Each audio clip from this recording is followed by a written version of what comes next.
Wake up, gamers!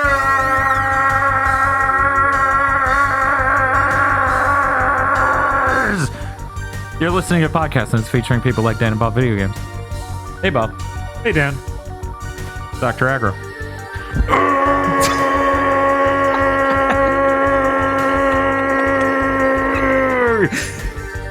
And Chris Wolfhard. You serve the Bright Lord now. Here on GigaBoots.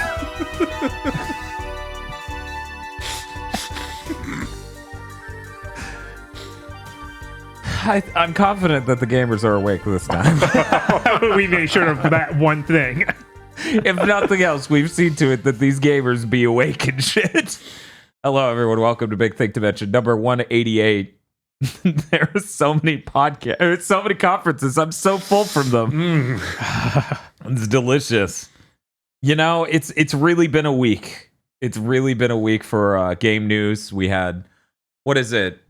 We had a Nintendo 15. Direct, and then a State of Play, and then a Ryuga Gotoku conference, and then we had a general TGS one, of course, where Mega Man stuff came out.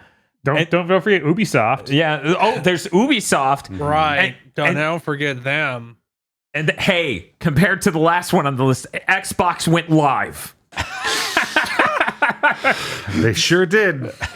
I swear to God, if I tried hard enough, that entire conference is 2 sentences. I'm going to tell you right now. I was going to wait for the news section to ask this because Yeah. you know, a lot of times when I can't see a conference live, I look forward to being at work and seeing the conference happen on Twitter. Mm-hmm. You could put a gun to my head and I couldn't tell you what happened in that Xbox show. I'm surprised that Xbox show wasn't DMCA'd by Nintendo. Yeah. The amount of announcements that is on Game Pass is the ending of the announcement. Was there a new game there? I don't think so. No. Okay, So so that's not their nothing hit business Twitter. anymore. Yes, they don't their make business games. is now being a streaming service. that was a thing. When's Morbius coming to Game Pass? I gotta know. I don't know, man. I don't know. When's Microsoft buying Netflix? I don't know. Now I'm like, wait, God, could you they? imagine that would make Microsoft the ultimate bag holders? To buy Netflix now? Like, no, I think I can fix him. That's like if they got convinced to drop like 10 billion on Bitcoin now. I wonder how that Ethereum merger went. Shit, what was Or what do you call merge. the fake money that Microsoft used? Was it just Microsoft points? Yeah, I think it was just points. Yeah, in the long ago. But you know, we're gonna get into all of that later in the news segment. For now, we are Bob and I trapped in Armored Core month. Armored Core 2 is great, massive upgrade over Armored Core 1's. 1's meaning the 3 PS1 Armored Cores. Armored Core 2, significant upgrade. Lots of really neat things about it. A sane menu where you can see all options in text from the beginning. Yes. You just go, oh, that's where all the... Okay, then. Horrifying. I don't have to determine if a computer, a laptop, this compact Presario is the system settings or email. Which is the thing that I have mental problems doing in the original 3. You picked the wrong laptop and then Strong Bad just walks out to start answering an email. Fuck, that was Lappy. I know that's not mine. Why did I click it? But Armored Core 2 is really great. It is a vast upgrade over the originals. It does not have dual analog control. No, we're still not there. And It is like launch title for PS2, so no one should expect it. right. Yeah. Like even early 2001, late 2001, like Devil May Cry 1 doesn't let you move the camera with the right analog stick. No. Right. That's not a completely normalized thing by early PS2. But yeah, we had a great time with Armored Core 2. Went through the entire arena to mulch it and get all the rewards, and then we beat the story mode, and that took like 12 and a half hours. Seems like a decent amount of content in a game for us to have 100% basically. Mm-hmm. But then we later that weekend we moved on to Armored Core 2, Another Age. And for people who don't know, much like the PS1 games had their expansion packs, this is Armored Core 2's expansion pack. It has almost 100 missions. Let me describe the two halves of content. Hey, there's a train going through here. You need to stop that train for us. Later in the game. Hey, there's a train through here. Someone's trying to stop that train of ours. Yeah, it's literally the entire game's flipped image over and over. There's so much value. Yeah, no, it's incredibly obvious that it should have been like, you do one, it cancels out the other half of the missions. Right. Because that just doesn't happen. That's how prior Armored Core games, you make a decision to work with one of these corporations, and that will cut off lines of like story missions and stuff for another company. Mm-hmm. The value's all there. There's basically no story in this, like at all. The arena's not in this. It is 96, I believe, or just barely 100 missions that are hell at a certain point. Yeah, I think the last like 6 missions are literally hell. We couldn't beat the last 3. Well, I mean, there were missions going past. too fast? There were missions past those last 4, Bob. That's true. No, they just summoned super chads who are completely broken. See, in Armored Core 2 and earlier Armored Cores, if you go in debt, the corporations will buy your way out of debt for you by replacing your organs with mechanical parts, making you human plus, which of course had us cracked up the whole time because it's like the new streaming service. I feel like your utility as a mech pilot might trump the street value of your meat bits. Just going out on a limb I here. don't. So it's all train missions? It's no. Okay. Not all train. Okay. Sometimes you're on a boat. Sometimes you're on a boat. I need to explain something. Is there a train there? There are leg types in Armored Core. You get Mhm. normal bipedal, you get reverse joint bipedal, you get tank treads, you get hover. And that's it, right? Mm-hmm. And somewhere deep, You don't get flippers? 14 hours, maybe 12 hours into our playthrough of Armored Core 2, Another Age, as I'm complaining about how difficult these sea missions are, as I'm having to delicately jump and hover between submarines and other sea vessels. Someone who's clearly a big fan of Armored Core in chat goes, "Why aren't you using the hover legs?" And I'm like, "The hover legs don't float on water." They go, "Yeah, they do." So I equip them, drive off the boat, and drown. And they're like, "Well, maybe these other hover legs do." And I equip those, and I drive off the boat and drown. But there's one. That sounds like a personal problem, Dan. Skill issue. There are 4 into the hover legs. There's some text in the item description in this FromSoft game. You got to read the item descriptions. Which says the first generation floating. And though it functionally works the same and looks identical to every other hover type of leg, this one floats on water. Yeah, you wouldn't even assume that floating in that context means floating on water. If Right, like you just hover like assume. float. Right. Now, how do these hover legs operate? Are they jets? You Are they... think of them as like Airbus boosters or jets, that sort of concept. Okay, It's so just clearly There's literally no reason why that wouldn't have worked in the first place. Yeah, no, all the hover ones look like they should work. Absolutely. and the floating one looks identical to all the other hover ones. Perfect. No notes. So you go 4 into the legs that hover section to find the first of the floating types, of which there are 3. So I equip those, and now all of a sudden these insanely difficult boat missions are nowhere near as hard. And that's fine. That's whatever. That was not a difficulty. You know, I'm just saying in Metabots, if you wanted your Metabot to float, you'd equip him with legs that had like floats on them. I'm just saying. That's your only space to come from for mech anime or mech? No, but it's a point I've been wanting to bring up publicly for a long time. I'm really glad we gave you a platform, Dr. Aggro. You really got to stop giving me platforms to do things like this. Yes, I do. But yeah, that actually was not remotely the difficult part of that playthrough. 14 hours in, we just hit super chads. As I was trying to explain earlier, the human plus thing. You can't do that mechanic in another age. You can't go in dead enough to get superpowers by having your organs ripped out and replaced with cool mechanical shit. You can't get chromed out in another age. You can in 2. So this guy who's gone to the max level of this, he has super radar, he has super computer, he can shoot beam waves out of his sword or whatever. He has all these buffs you can't get unless your ass goes back to 2. Bankrupts, beats that game again, brings the file over to another age, and then beat that game again. He can shoot beams out of his sword. He has a sword, he does this. Like his mech does. Yes. Yeah. It makes no sense. Don't try and reason with it. I need to say it out loud. And this beam is generated with an organ inside of the pilot? Allegedly. Seemingly. That seems to be how it works. Is it an S2 organ?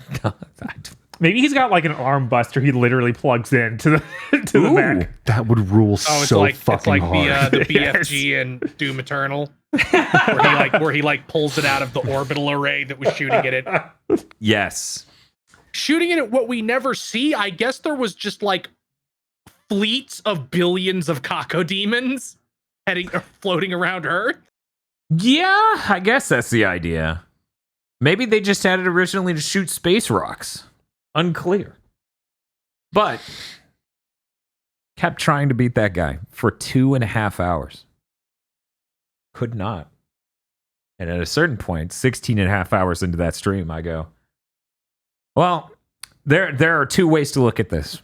Either this ain't happening or it ain't happening during this stream because we're 16.5 in. So possibly for the first time ever, outside of me vomiting and us having to end a stream because of that, we were just like, okay, we're putting the game down.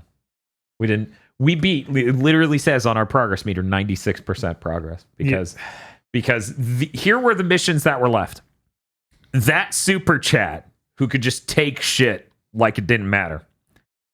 Getting jumped by 3 people in the desert who all have good loadouts. Yeah. And a third mission it wouldn't give us until we beat those 2. Yeah. That was the end of the game. The level of there not being a progression through that game, you just do literally every mission, is insane. Yeah. And those are harder than anything in Dark Souls. We were talking about how, these bosses, they are worse than anything in the Dark Souls franchise, which is insane. I'm trying to imagine like Dark Souls 3 where you have to bring in a save file from 1 or 2. I'm surprised they haven't done that. Me too. I honestly am. It kind of makes the first boss that kicks your ass on purpose make a little more sense. Right? But yeah, Armored Core Month is going great. I'm very excited for 3 and Nexus. What about Silent Line? I don't know. I don't have enough information to be excited or afraid. I assume all of them will have storylines because Another Age is the first Armored Core that doesn't even have a storyline. It doesn't have a storyline, doesn't have an arena. It's just a pile of missions that are like, you are on this side instead of this side now. And it's, this plays out identically. As it turns out, I shoot whoever shows up. War. Wow, it's deep. But I think so far, Armored Core Another Age is the bottom of my ranking list.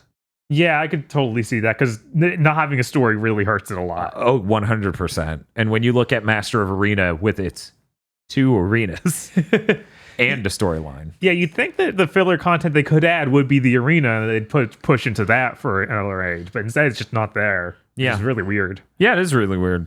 And that also 2 and Another Age, you don't get the finger, which is just a crime. Yeah. The finger is a hand machine gun that just pisses bullets.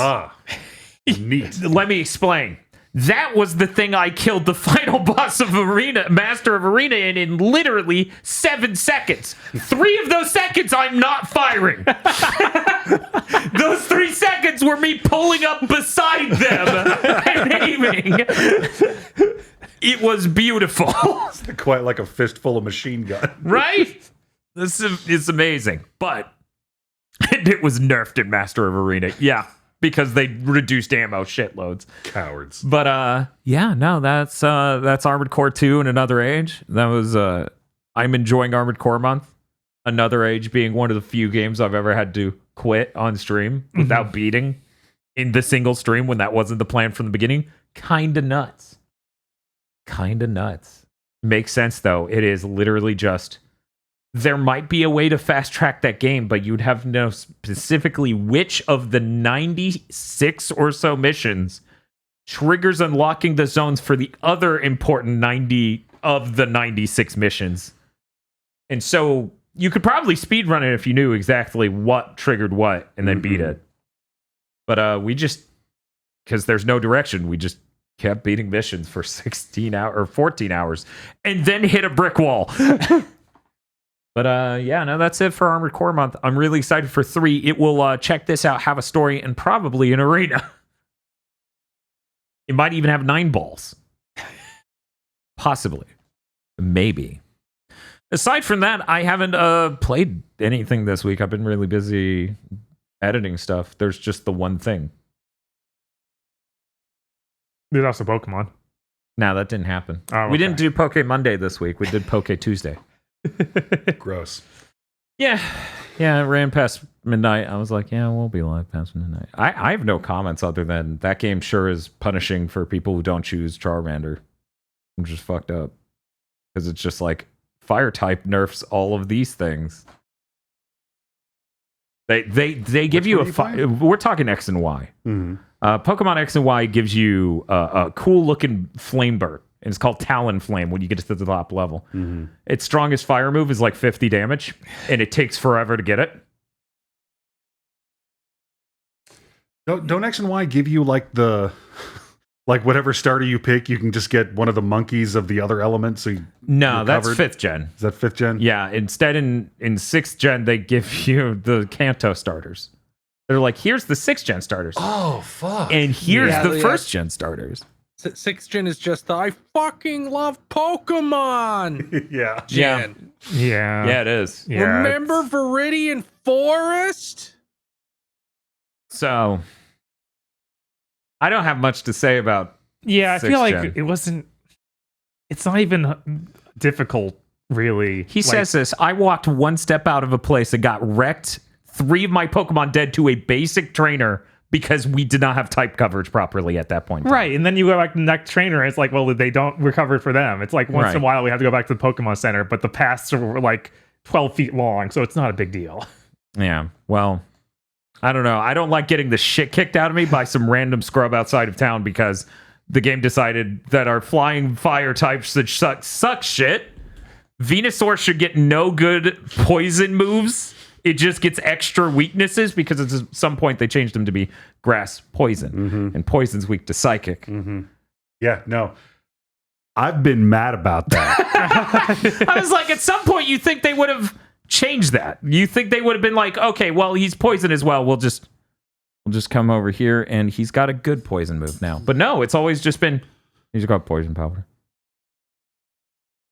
This matter sucks. Yeah, it does. But did that mean they can learn more moves from TM? I mean, I guess on paper, I don't know. You would have to cross compare to grass, just straight grass types and be like, can they learn these specific poison moves? I never used poison moves anyway. Yeah. I never did. Yeah. It was a thing I decided when I was a kid for whatever reason I don't remember, and I just stuck to it. That just sounds fucked up to do, right? Like, oh, I'm going to use a Pokemon that will poison yours because I can't win legitimately. Right? No, that's fair. Jiren over here. Yeah. Got true strength. I fucking pick Venusaur. That's how we do it. But yeah, no, they really should have revised Bulbasaur's moveset at any point in time to have good poison type moves. But aside from that, I really have nothing to say about 6th gen. Bob, you? No. Why'd you fucking bring it up? I mean, you get a Lucario, he goes Super Saiyan. Everyone in chat was confused that the fighting gym taught us how to go Super Saiyan. And I was just like, guys? But see, Bob, we learned how to go Super Saiyan because of a rock. It should have been the rock gym. Doesn't she also just fucking hand you a Lucario and like here? Yeah. Yeah. Yeah. Yeah, I remember What that. a I was like, fucking weird gent. thanks, PC. That's understandable. We It's didn't have like, Lucario, and the Jenny showed up in the time through playthroughs, so it felt right to actually use him this time. That's not true. We did have him. He stayed in his egg. Yeah. The rest of that gen went too fast. And it was like, this dude just ain't hatching. But yeah, anyways, Freedom Planet 2. I played it.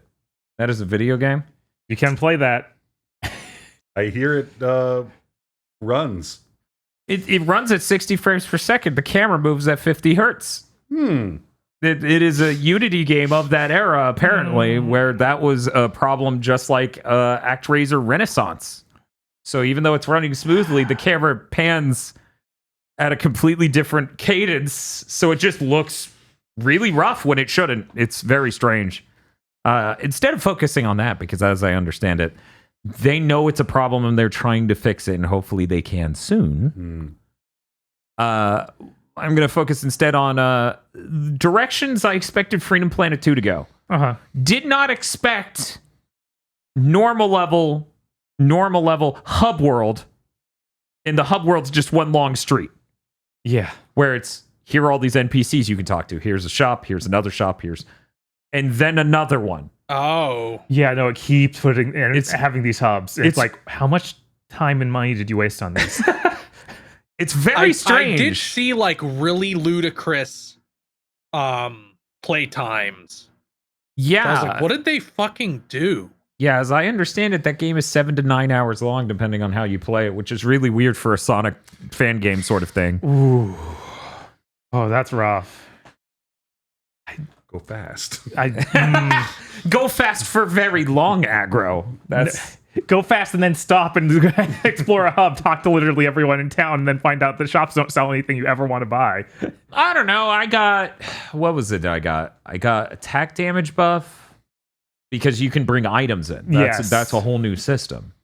You can bring in a whole set of items. Would you like to make the level easier? Would you like to make the level reward you more if you beat it within a certain time frame? And I'm like, hey, wait, that's about going fast. I'll use that. I got kind of upset when I got to a character is like, oh man, I got my hair dyed at this place. And then you can go to that shop and they're like, we don't do anything for you. You need an appointment. And I'm like, don't pretend. Well, maybe later. Maybe. Maybe it's like Bloodstained. Maybe when it becomes an entirely different game and right. Why 6 am I months. talking about Freedom Planet at launch? That won't exist a week and a half from now. That's true. But no, this game's clearly massive, and I don't think the idea of the city is bad. It's just weird as a sequel to a Sonic fan game for that to be the structure of it. And it kind of suffers because that just means it's a level full of people talking. Mm-hmm. And the writing in Freedom Planet 2 is not radically better than the writing in Freedom Planet 1. So,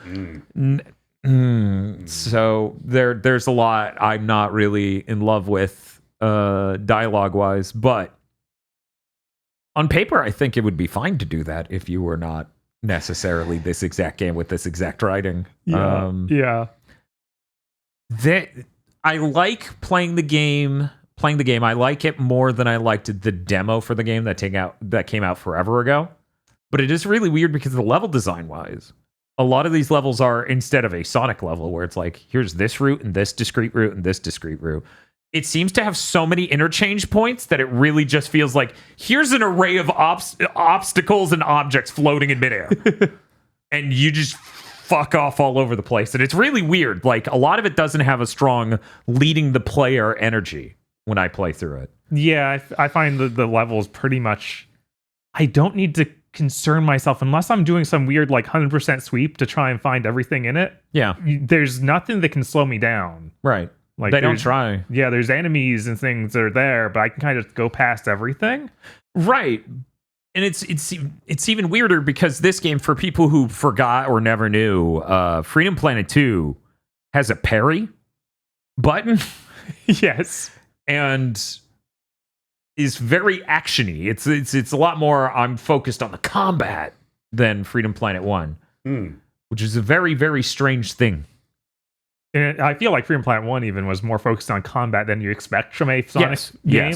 Yes, 100%. So I guess it kind of makes sense that they'd more invest in that. I don't know if it's a great idea. This creature that's come out the other end is certainly very interesting, as this has continued to be the direction they're focusing on and the hub cities. Yeah. So I'm looking forward to giving it more time, and hopefully they fix the camera problem soon. One thing I was surprised that is still around from the demo is the camera like zooms in and out. The background art scales very strangely, where you see the individual bricks getting bigger. It reminds me of like scaling in Samurai Showdown and stuff, where everything kind of breaks into like these perfect bricks as it scales up, and it looks kind of rough. And I was hoping they'd fix that.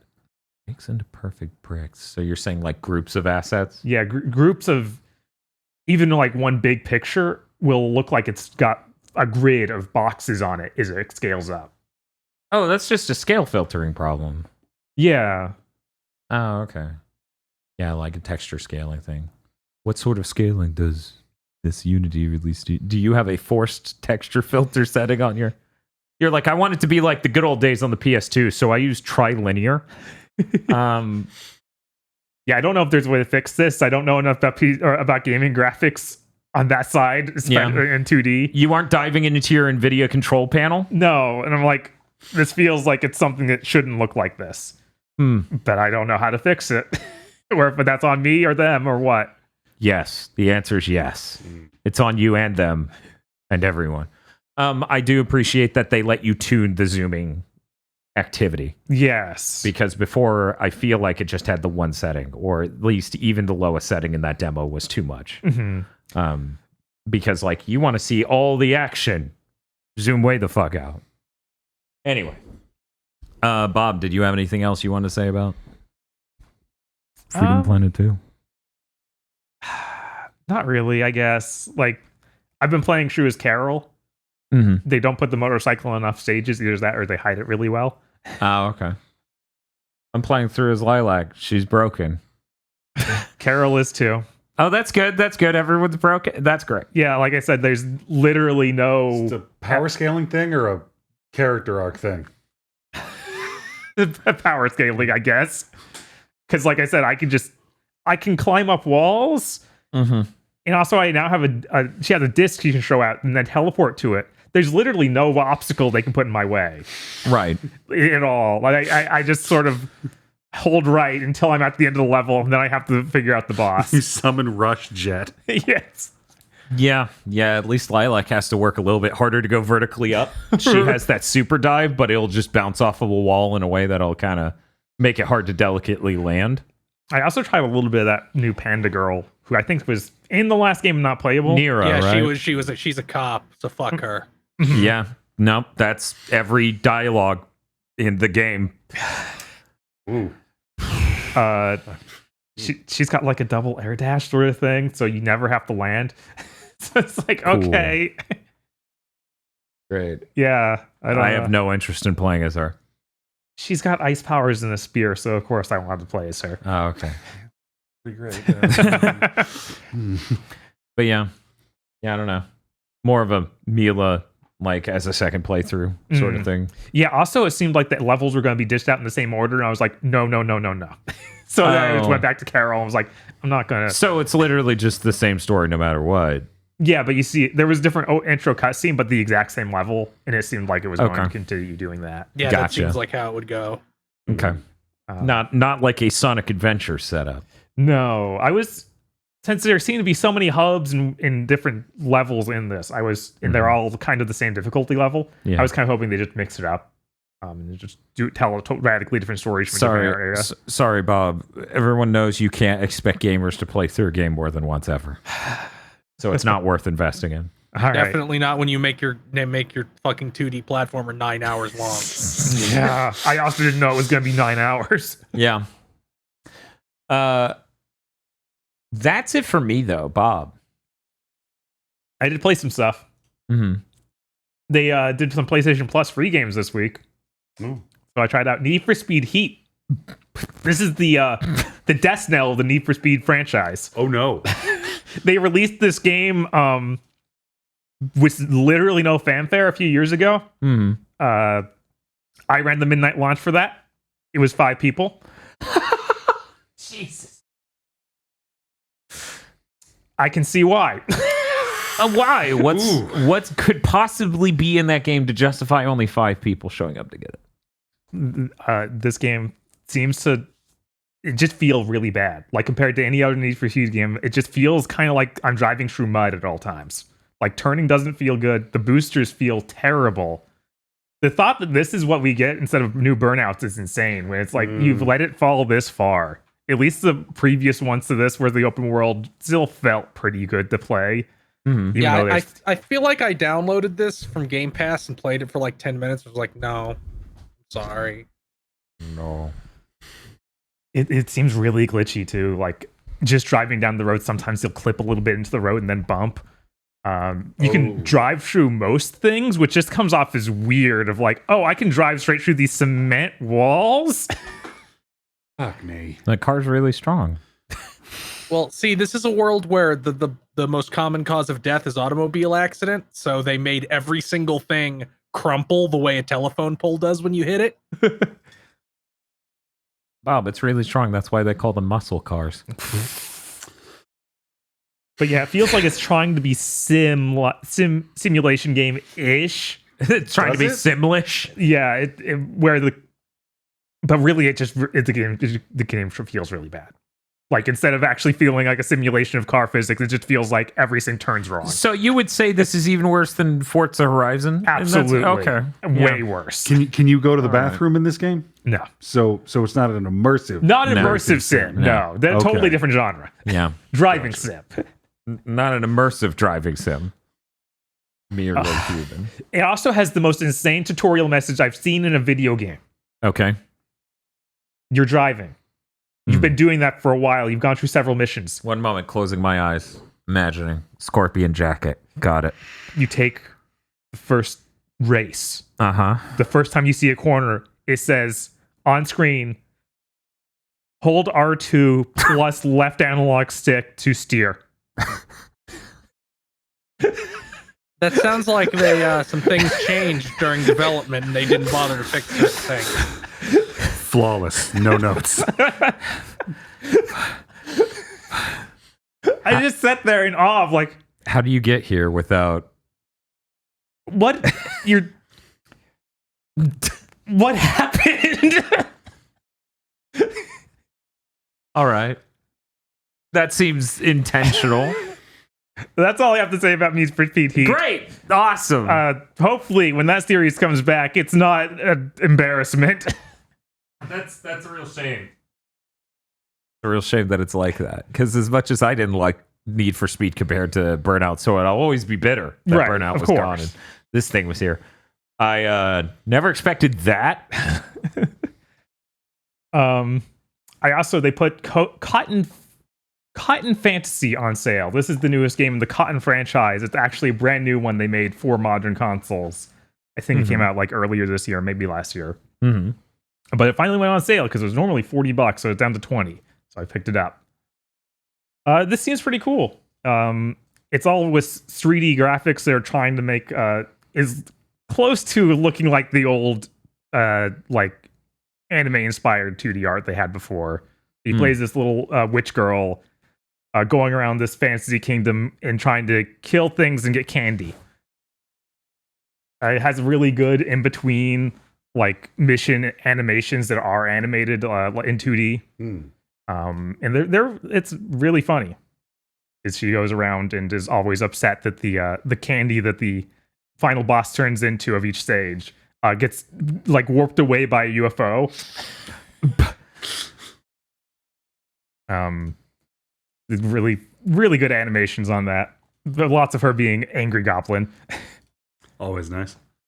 This has the problem of it's a shmup where they put story in and it's all in Japanese, so they're talking while you're playing a shmup level and they don't even have subtitles or anything. You just have no idea what they're saying. What?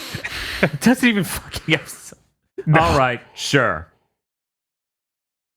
Other than that, it's a new Cotton game. It's a lot of fun. You pick up lots of different magical powers. They're different colored gems that give you powers that you can like blow the gem and use, and also they're your regular shot type as well. So like, okay, I have the green gem right now, so I'm doing like homing shots. Or if I charge up and shoot it, it becomes like a big wind wave, and then you move on to the next gem you have. Interesting. There's a ton of characters you can play as. Only Cotton, the main character, has a storyline, but you can play through the whole game as any of them. It even has Umahara Kawase from Umahara Kawase. Yeah, that's fucking weird. Nice. But yeah, they all have totally different movesets. So she like actually has her fist in her line. She rides on top of a pufferfish. She grabs enemies, and then the pufferfish swallows them and shoots them out as projectiles. But yeah, there's lots of neat ideas here. Like, I'm definitely excited to try all the different characters. Some of them, instead of having lives, have a timer system, and you have to keep killing to get your timer increased. So it gives it a different feel. I also played another shmup. Oh no, I actually know what you're talking about. They finally put out a demo for Sol Cresta, the Platinum Games shmup. How many months did it take? Oh god, 7 months? I was gonna say 5, but 7's probably right. Yeah, I think it's been 7. Because I think it was February. Yeah. Yeah. Were they like, oh yeah, that came out? Currently it's only available on the Japanese store, but it's all in English. Like, they have a translation on there. It's all the same thing. So I assume that's going to come to the US store eventually. It still looks really bad. Like, the visual style of having 3D graphics with a pixel filter, not good. Yeah. But I actually enjoyed the mechanics of this quite a bit. You have 3 pieces to your spaceship. Yeah. You collect them as you go through the stage. Mm-hmm. You have a button where you disconnect, and you can rearrange yourself using that to have different like shot types. So each section of the ship has a different shot type it uses if it's the lead ship. Okay. If it's at the front of the ship, right? Yes. Yeah. Okay, cool. You also get different pickups that give you formation powers, so you can then separate and like form a straight line, and then they do a thing where it shoots out beam waves in both directions. Or you form like an L shape with your 3 ships, and it makes a giant laser beam. So this is Wonderful 101 for shmups. Yes.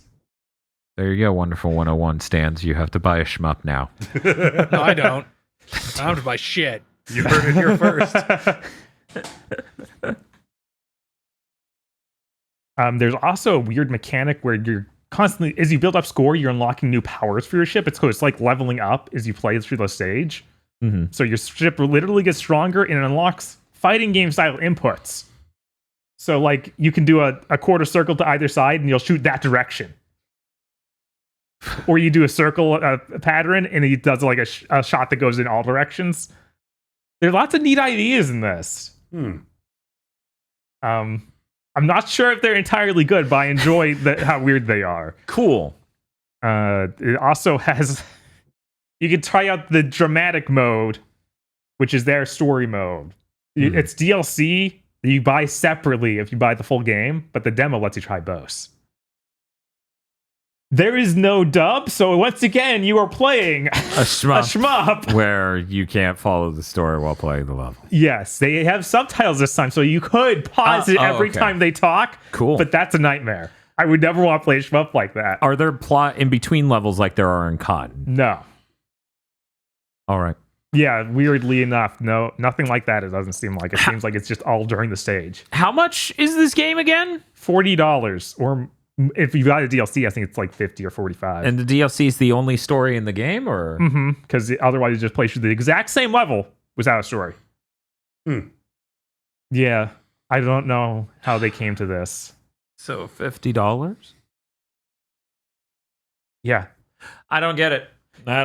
Yeah, I feel like this is... There are lots of neat ideas here. It should not be targeted this price.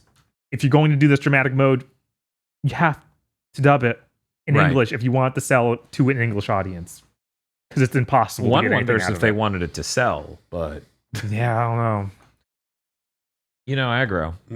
I've been thinking about it. I think there might just be a way if I try hard enough to make that light in the background skip green, so that way I can be just like Sony.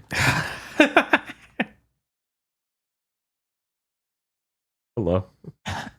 Hi. Do it. We'll take this trip into the future together.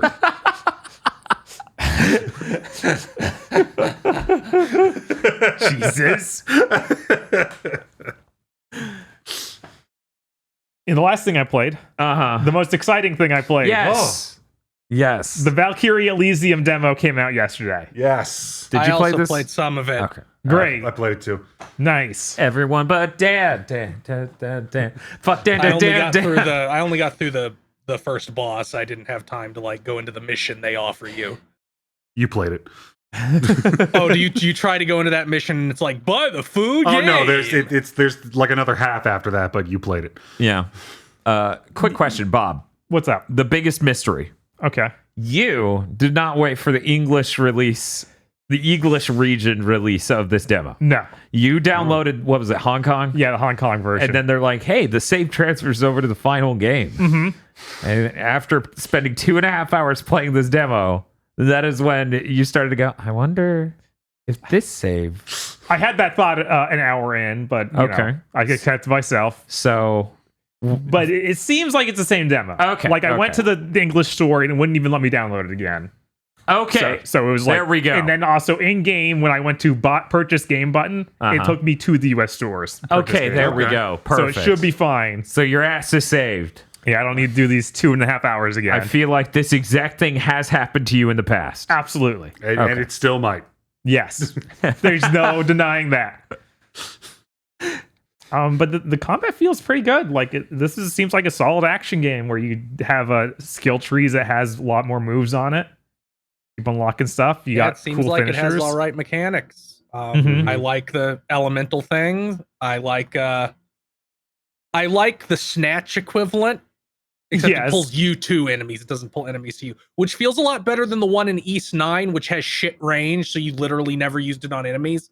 Yeah, I forgot that was even in East 9 when you said that. I was like, what are you talking about? That's not in there. Yeah, I was really surprised with how far, like, if I can see the enemy, I'm like, yeah, you know, Yes. It's great. that's what it sounds You like. when don't do you it. don't Wow, actually amazing. tether to them though.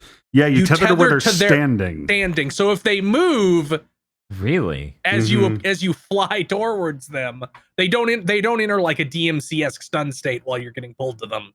Mhm. They are free to fuck off. Although the archers will just like, whoa, as soon as you tether them. Yeah, it counts as a hit. It'll increase your combo meter. Oh. So I assume if an enemy gets hit stun, it will be hit stun once when you do it. But if you do it to like a big enemy, they're like, I don't care. Whatever. Those guys with the axes who just don't give a shit about what's happening in the world around them. No, not unless you perfect parry them and they're like, what happened? I thought it was, is there a perfect parry? I was only dodging. You've got to buy it. Yeah, you got to buy the perfect one. Ah, okay, good. I'm glad that you get more shit. I was Yes. going to say, it's weird because they, like in the second half of that demo is when you start really, like you get a second weapon, you get into the combat, you buy a couple more moves, but you lose all of the Ein Harrier stuff. Yeah, they don't let you mess with the Unharrier stuff because it seems like, okay, well, this is the actual beginning of the game now. That was just a tutorial. Which, I mean, that Ein Harrier stuff is really cool. Yes, absolutely. I was surprised that they let you use them in puzzles to solve stuff in the world. Like, you literally, one dude can make ice bridges. And you walk up to it, and he's like, hey, miss, remember me? Let me do the puzzle. Yeah, and then I'm like, why is this rock crackling with electricity? Oh, I guess the electric guy can do something with it. I've played Pokemon. That all checks out. I found it to be a little weird. I've said before, I don't have a lot of experience with character action games, but along that scale, one of the things I'm used to is being able to basically cancel out of anything into what you want to do right now. Right. So this game has a lot of stuff you can't do until your attack animations finish. Yes, it does have that sort of feel. And I have to wonder, because they did this in the Samurai Jack game, where you literally, there's things on the skill tree that let you cancel out earlier. Oh my. It's like, okay, you'll be able to block out of it or something like that. Because there were a few times where I'm like, okay, I'm hitting this enemy with this weapon. I want to switch to this weapon. Gotta wait for my giant combo to finish. Yes. Oh, whoops, there comes an axe.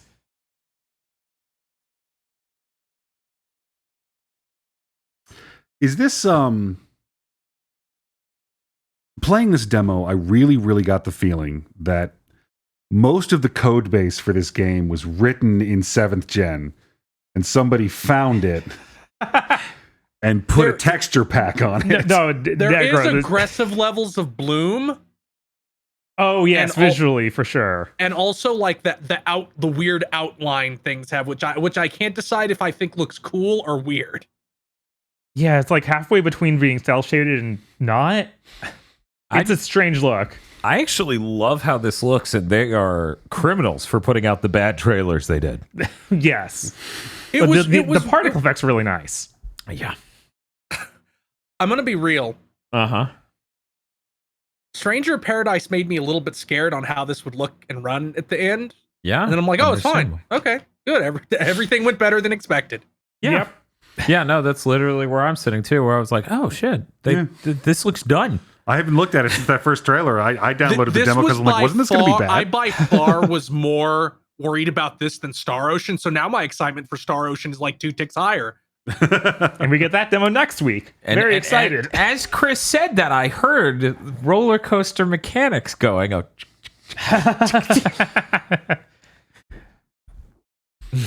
I think it's really interesting. Something I didn't expect is how much exploration there is in this. Like, you get to that town in the demo, and you can like climb up every rooftop and find lots of neat things hidden in towers and things. I'm like, wow, this is just a regular like linear action level, but it has this section where it opens up a bit, and it's a lot of fun to be able to do that and feel more RPG-esque. It really does feel like, and this added to my feeling of, I swear to God, they made this game in 7th gen and didn't release it.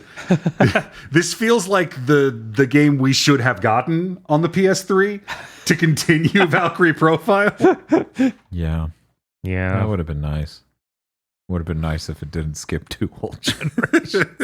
God, it did. Jesus. Uh-huh. This shit was long dead in my brain. Yeah, we had that DS game, but that was it. We left the station. It's never coming back. The DS. Did anyone play that DS game? What are you talking about? Final Fantasy 12 is alive and well. We have revenant wings. There was this weird era of DS tie-ins to console RPGs, because there was the Final Fantasy 12 one. Mm-hmm. There was a Blue Dragon one. Yes. There was Valkyrie Profile. There was a Xenosaga one, I think. And I think there was one more I'm forgetting. There were a ton. Like, it kept happening. It's like, oh, the DS sells in Japan, so we need to release something on there too. Right. Yes, Xenosaga 1 and 2, which I guess was a remake of 1 and 2 for the DS, which maybe is better than the one that was on the PS2. I'm trying to think. I swear there was one more that was just, here's the DS version of this game, and I'm like, can you do that game? I'm gonna look it up. There is Ni no Kuni. There is that. That's true. Oh yeah, there was that. I feel like I'm what is the name of the Tri-Haze game with shitloads of characters at the end of the PS2 era? Radiata Stories? Yeah. No, Radiant Historia. Radiant Historia has nothing to do with Radiata Stories. Okay. Another interesting thing, after you beat that main quest they give you, I was very confused because you're unlocking side quests as you go through it, but you don't get to play them then. Yeah. You have to beat the main quest, then go back to the world map, and then be like, okay, I want to select the side quest. And it loads you into a part of that area with a new enemy layout. And you'll like go through it backwards. I was like, there's no way I read that tooltip right. And then they explained they have a train coming through here, and you need to protect the train. It's like Neo rules, except it doesn't have the worst gear system I've ever seen in my life. Yes. Between that and breaking every random table and box and ladder, I really got it in the nicest way possible. Got like 2010 Korean online action game vibe from it. Yeah. Where it's like, no, go back into the level and do like 3 different missions in it. But yeah, they're cool rewards for it, at least. Like, you get new spells and things. One of the spells you get is literally the Stinger from Devil May Cry. I was like, thank you. Yeah. It's good shit. Yeah, this game, just based on the demo and watching you play it, has jumped from I would not touch that with a fucking yardstick to yeah, sure, I'll be there at launch. Like, absolutely. Also, it's got an interesting version of the stagger system. Square Enix is Put has in brain everything. disease. Yeah. It I needs was to be just going to every say, single I game. really like that elemental crush system. Yes, it's so much better because like you can do regular damage to the dude. It's totally feasible to kill him without using the system. It's just as if you're paying attention, you can hit him with a double stats effect basically, and get him to kneel over, and then he can't attack for a little while, so you have bigger opening to hit him. It's like that's way better than any stagger system I can think of in a Final Fantasy game. I kept electrocuting the first boss's junk with my spell until he fell over and cried. And your divine art works, like the element works better if you've got that Einherjar out and selected. And then the more you do regular attacks, the more your art thing fills back up to it's this beautiful cyclical, like, hey, everything is important, so I'm doing everything. Right. This is how you encourage me to use all of your mechanics. It's like it feels like an RPG in that way, which a lot of these action games that have RPG mechanics slapped on do not. We finally have an action RPG that I would say, yeah, that's better than No More Heroes 1. The highest of bars. I stared down at the UI. I'm like, okay, I've got two item slots, 2 weapon slots. I've got 2 different trigger selections for 4 different face buttons. So 4 summons and then 4 elemental attacks. I'm like, we're creeping into MMO button territory. I mean, they do make Final Fantasy 14. Yeah, exactly. I'm like, but it's intuitively laid out and I understand all of it. And it's just, this is the game's combat system and it works. I was impressed. Yeah, no, I did not think it would turn out this well. I was hopeful for it, but I did not think it'd be this good.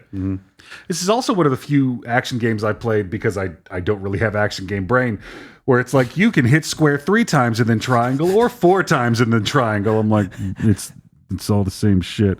Action game brain. Yeah. Yeah, I know. You're too close to that situation. Where I actually saw, like, the game presented situations in which using different combos actually made sense. Okay. Like when they introduced the guys with the shields, that first square triangle combo where you'll swing your sword and then do a kick to throw, break shields. Yes. I'm like, holy shit. Somebody thoughtfully designed these enemies to work with this combat system. It does happen more often than you might think. Heck, a system like that's even in Shinobi on the PS2. Ooh. Bomb Shinobi's not coming back. Let it go. It's gonna come back. Oh, go back. The commercial said Shinobi's back. They're going to be like, we're done making Yakuza games, so now we can make Shinobi. Oh my god, that would be absolutely fucking insane for them to do. Oh, but that's everything I played. Okay, cool. Hey, Dr. Aggro, did you play video games? I mean, aside from that, I just played more Cyberpunk.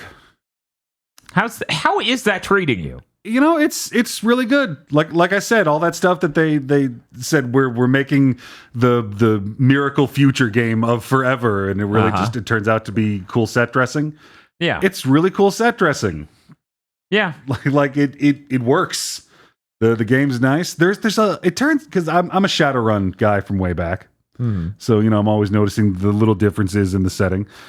And there's like a lot more betrayal in Cyberpunk than there is in Shadowrun. Like, it happens in Shadowrun, but when it happens in Shadowrun, it's all like arch and Shakespearean, and in Cyberpunk, it's like every 10 minutes somebody just dicks you over. Yeah. That makes how sense. It is in Night City. Yeah. Every now and then I'll see like a giant character with a hammer. I'm like, why are you not an orc? Yeah, see, I was about to right. go. Are you? It's like the biggest difference that there aren't orcs and dwarves and elves. I'm like, when am I going to learn magic? Fuck all this cyberware. Yeah, I played Shadowrun Hong Kong all the way through, which I thought was pretty great. And I'm like, why is there a shaman? It's a Why do legendary I have Pokemon. a zombie samurai in my party? So it hasn't. Your save file hasn't had any problems. There are no major issues so far. Is that a thing? Dude, fucking Jeff Gerstmann rebooted rebooted it because they put out a patch that added some features and all this other stuff and cloud save integration, and the game just took all of his guns. Oh God! Just got locked away forever, including the special one. So that's just no longer a part of his playthrough. And apparently, the level he was coming in at, he was just like, I don't care. Just kept playing without the guns. I will say I wish this game had fewer guns. Mm-hmm. I wish it didn't have insane incremental RPG junk drawer bullshit weapon system. Yeah.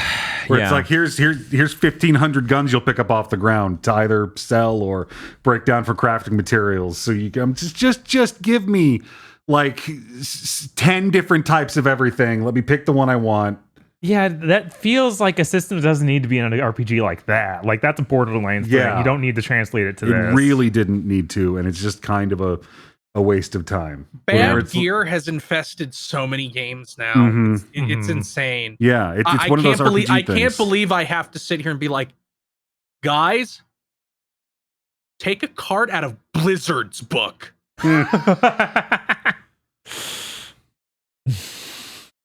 Because Blizzard's just like, oh shit, this axe has 10 points of strength instead of 6. I am doing noticeably more damage just with those 4 more points of strength. I don't want to have to look at 2 SMGs from different manufacturers. Okay, this one has 10 to 15 regular DPS plus 13 to 15 frost. Which of my stats affect? God damn, I don't know. There's an up arrow in this one. Give me that gun. I don't fucking care anymore. Well, that's good. I'm glad nothing catastrophic has happened there yet. Do you foresee yourself continuing this playthrough? Yeah. Okay, cool. Tune back in next week to see if something catastrophic happens then. But you said that was it, right? Okay, well. Hey, Chris, you been playing video game? Yes, I have. I played... first, there's a big PSN sale going on right now, which feels like is all the time now. Yeah. So I picked up The Voice of Cards, the first 2, because they both went on sale. Ooh, nice. So I've been playing the first one. I only put a couple hours into it, but I'm having fun. I like what an enormous dirtbag the protagonist is. Like, he's just a piece of shit. And it's funny because he's not only is he a silent protagonist outside of the narrator, like saying him, mentioning him grumbling or whatever. You get choices, but they don't impact how much of a piece of shit he is. Like, something that happens very early on is like, this old lady fell and is hurt. What do? And one of the options is help her.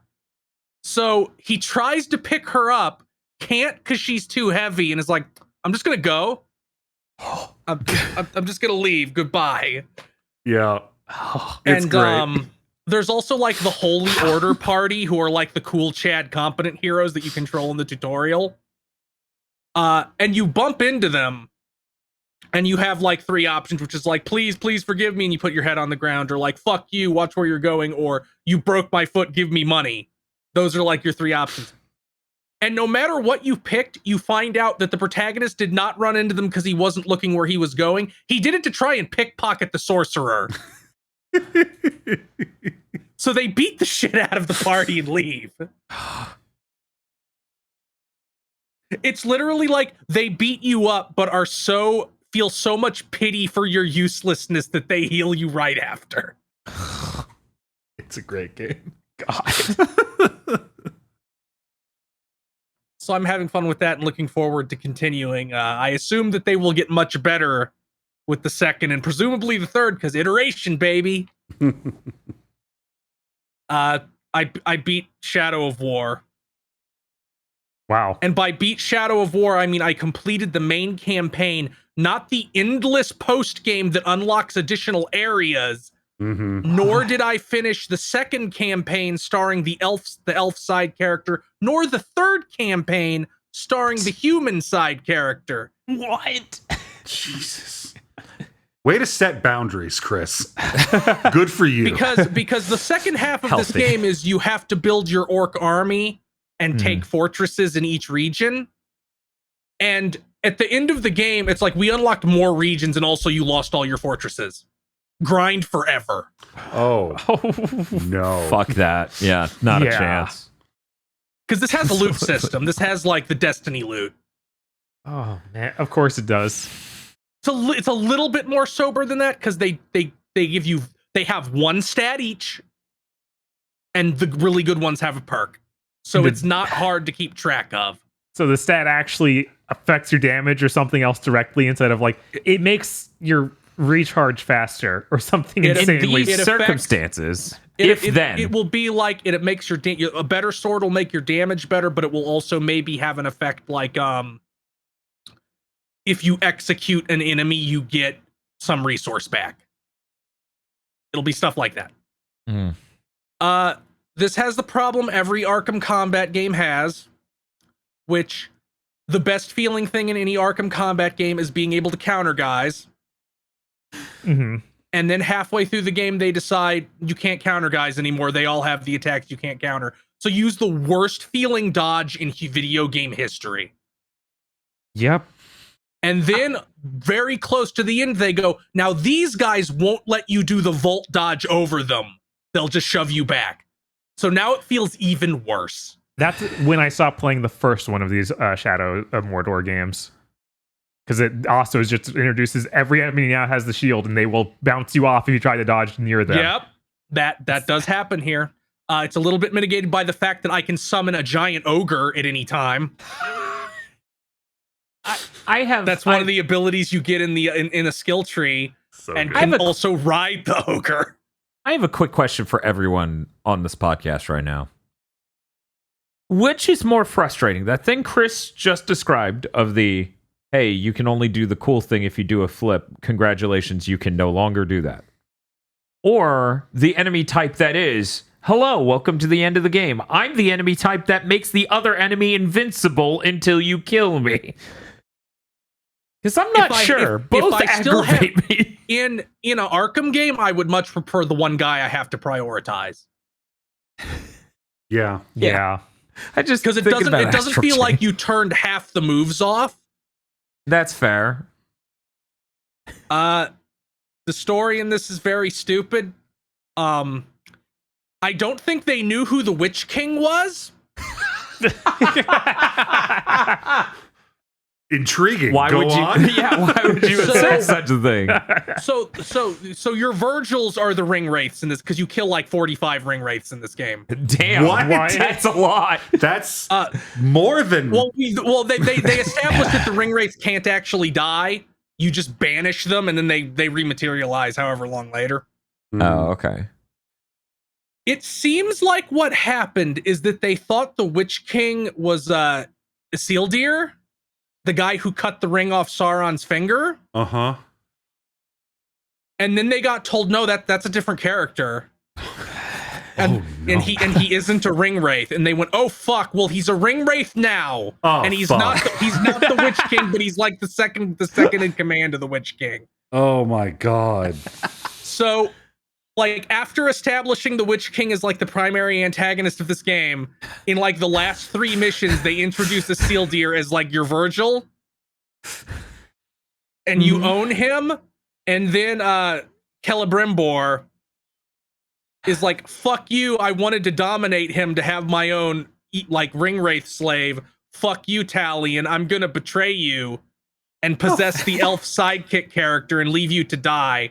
So Talion has to put on Isildur's ring and become the new ring wraith of him. So the end of this game is slowly melting into a ring wraith Talion,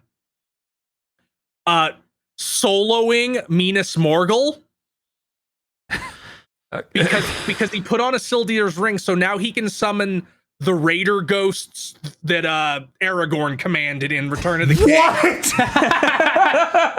You remember Like, how that's just- not mad I was during Rings of Power? Yes. I'm mad now. Yeah, I'll have you know, people have been begging us to get you to sit through a playthrough of this game, Aggro. I'm like, now I know why. Yeah. This is nightmarish. So you summon all the fucking things and you solo Minas Morgul and you beat the shit out of every ring wraith at once and beat the shit out of the Witch King. But And you're it's a like, man. no, you don't kill him, you just chase him off. Oh, yeah, okay. He's like, oh fuck, Sure. this dude's dick is huge. Right? Fuck me. So, but it's like, oh no, now Talion is doomed to become a ring wraith. Oh no, Boromir. So luckily, so that's how they set up the end game. It's like, I'm going to slowly become a ring wraith. I have to make sure the orcs are killing each other for the next 60 years to ensure that the armies of Middle Earth can get their shit together to repel the orcs when they finally attack. Meanwhile, Celebrimbor, who is possessing the elf side character, who is an assassin sent by Galadriel to kill ring wraiths. That's like her character. All right. They go to fight Sauron. Sure. So you beat the shit out of Sauron, who for half the fight for some reason is in like his sexy elf form. I guess because that was the form where he tricked Celebrimbor. So that's the form he takes in the first half of the fight. So you beat the shit out of Sauron, and then Celebrimbor's like, I'm evil now. I'm actually going to dominate Sauron and use him to take over Middle Earth. So he puts his hand on Sauron's face and is doing the you serve the Bright Lord now bit. Because the whole gimmick is that you forge a new ring that lets you take like mind control orcs, and now you're the Bright Lord. So they do like a parallel to Isildur, and Sauron cuts off Celebrimbor's finger with a dagger. Like poetry. And he loses like the poetry. ring. So then Celebrimbor and Sauron fuse and become the Eye of Sauron. And it's like Sauron can't do anything for 60 years now because he's locked in an eternal struggle with Celebrimbor's soul for dominance. Wow. I would like to file a complaint. Send this back to the kitchen. I need this. Does it do you get to fuck Shelob in this game? I've heard that might be a thing. No, it's weird. She's like, it's because Shelob, I have no idea if this is anything in Lord of the Rings, or she can see the future. And is like, I know Celebrimbor's evil, but I can't say it for like fucking mystery fantasy reasons. So she keeps trying to lead Talion on to be like, this dude's gonna fuck you. But he doesn't happen. And then she kind of falls out of the story. Awesome. Like, because for the first chunk of the story, she has the new ring you made. Fuck me. And when you get it back from her, like halfway through, because she's like fighting every ring wraith at once when you get it back from her. So you have to get it back from her, and then the second half of the game where you're doing sieges and shit starts. That game sure had too much. Like, I got tired of the sieging the fortress thing, which really isn't very interesting. Like after the second one, but they make you do 4.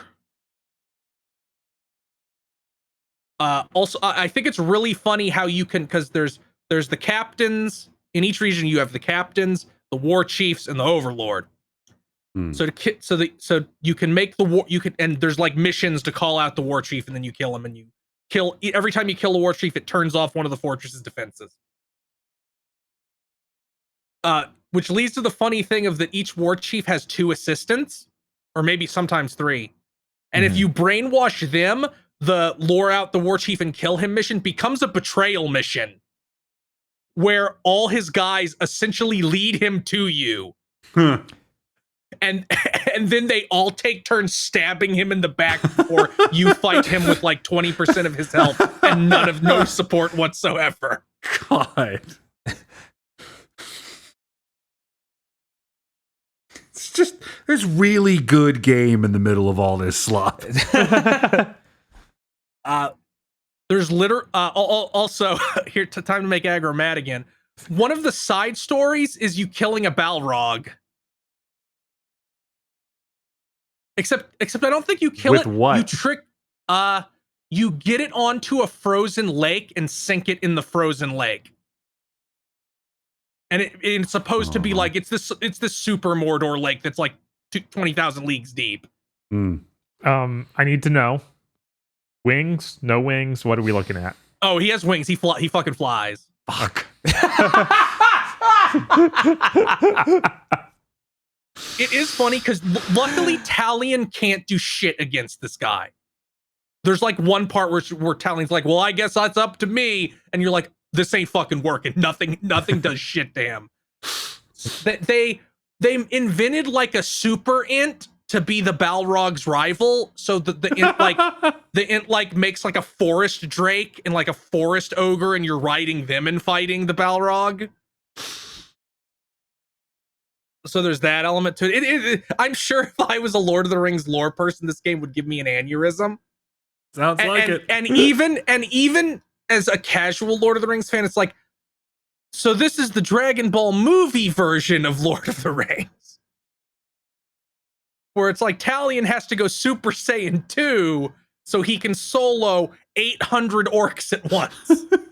Yeah. Just Talion holding that little brown injured bird. Celebrimbor on his back, like, what the fuck are you doing? It is funny how you can just summon a fucking ogre eventually. That is great. And like, they don't let you fight one guy at a time basically ever, because you just rinse anybody. Mm-hmm. Like, you can freeze them solid, you can poison them with a poison arrow, you have like a flame power geyser. If you spec right, you can teleport short distances. But I had fun with it. I have no idea who the other 60 hours of content is for. It certainly isn't me. Other than that, I played a game on Game Pass. Okay. It's called Unsouled, as in SOULED. Okay. All right. It is a 2D like 2D Zelda perspective Souls-like that repelled me after 10 minutes. How the okay. Shoot. One, the camera's bad and doesn't follow you properly. Kind of an important thing Two, to do. the tutorial, every combination of buttons on the controller does something different. Like, if you press A and then B, that does something. If you press B and then A, that does something else. If you press A and then X, that does something. And so on for every conceivable combination. That's really weird. Huh. It's bad. It's like, I don't know what you want. This doesn't feel good. It just feels really overly complicated. And also your game looks a little bit amateurish visual. Let me read this thing from the Steam description. Unsouled is a 2D action RPG game requiring immense elaborate control. Take a break from repetitive attack and dodge action by challenging yourself with the world of Unsouled. I was like, no, I'm sorry. Yep. And so it remains unsold. That is some indie auteur shit. I made this game that I like and no one else. I also played that Disney Animal Crossing that came out. Disney Dreamlight Valley, I think is what it's fucking called. Oh yeah. Wow, that released. I played that for 10 minutes, was like, this looks like a mobile game, and then turned it off. Sounds about right. Because wow, you fucking Xbox Live avatars is the protagonist. Oh. But let me think. That's all I played. All things played. Oh, that's all you played, huh? Well, I guess that means it's time to talk about news. Wait. No, not news. What could it be? Yes, that's right. The Podlords. Oh fuck. Oh. It's them. Are we ready? Oh fuck.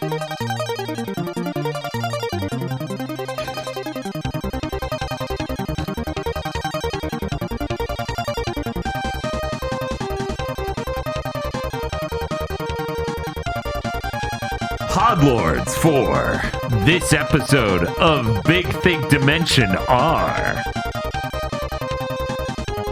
E. Lee Broyles, Corey Brown, Nintendo YouTubers when they see big JRPG news for the Nintendo Switch. I fucking wish. It's just exploded into fucking blazing. God, what an animation. That animation is so good. Red Blaze 27. Suzushiro. Emperor Zero. Shibuya Gato. And just like that scene in the second Matrix film where there's 1,000 Smiths, Nintendo YouTubers when there are JRPGs in a direct. I just don't think it's normal.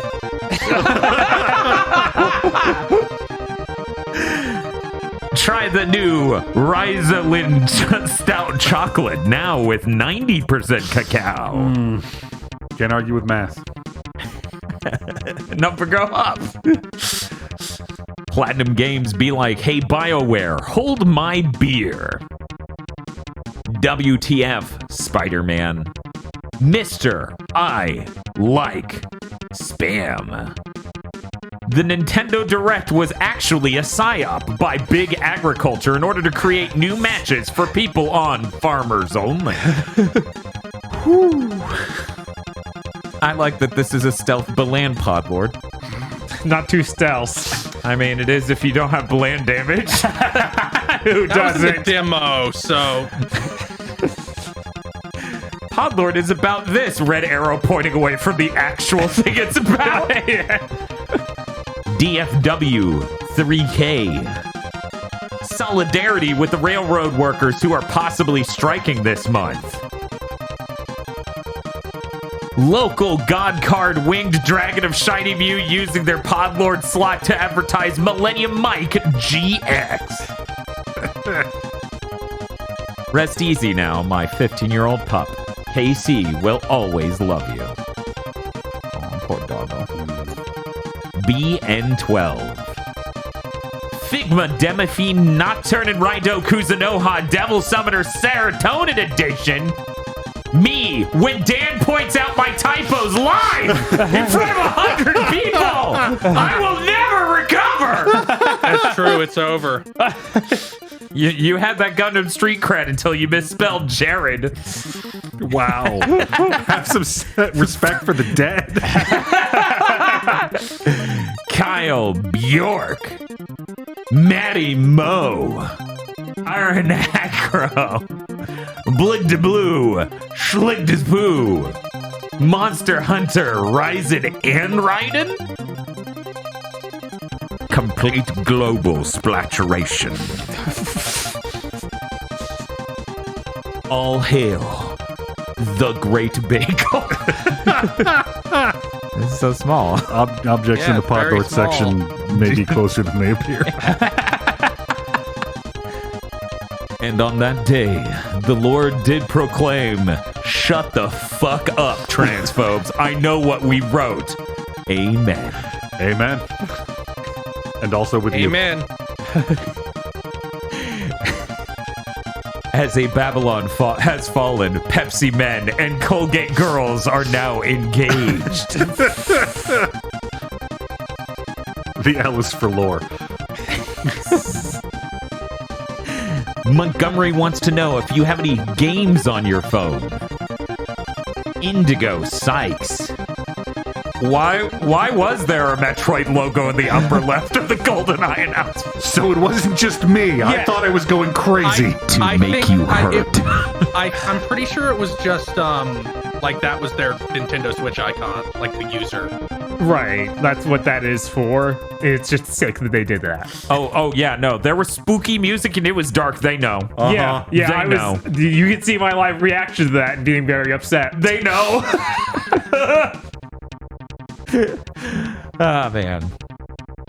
The Queen? Wait, 1 second. They don't know I have games. There's a reason they don't know that.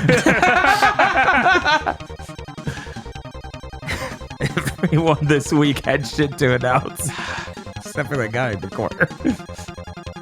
The Queen has fallen, ho. Long live the King Frosty, ho. A raccoon that is ready to be like a dragon once again. He's so handsome. Shinji 16 is no longer unemployed and now has the power of Lexi to support him. My mortal enemy. Still 343 for anyone who's curious. Did you know that even with seatbelts, people die all the time in car crashes? I thought that was interesting.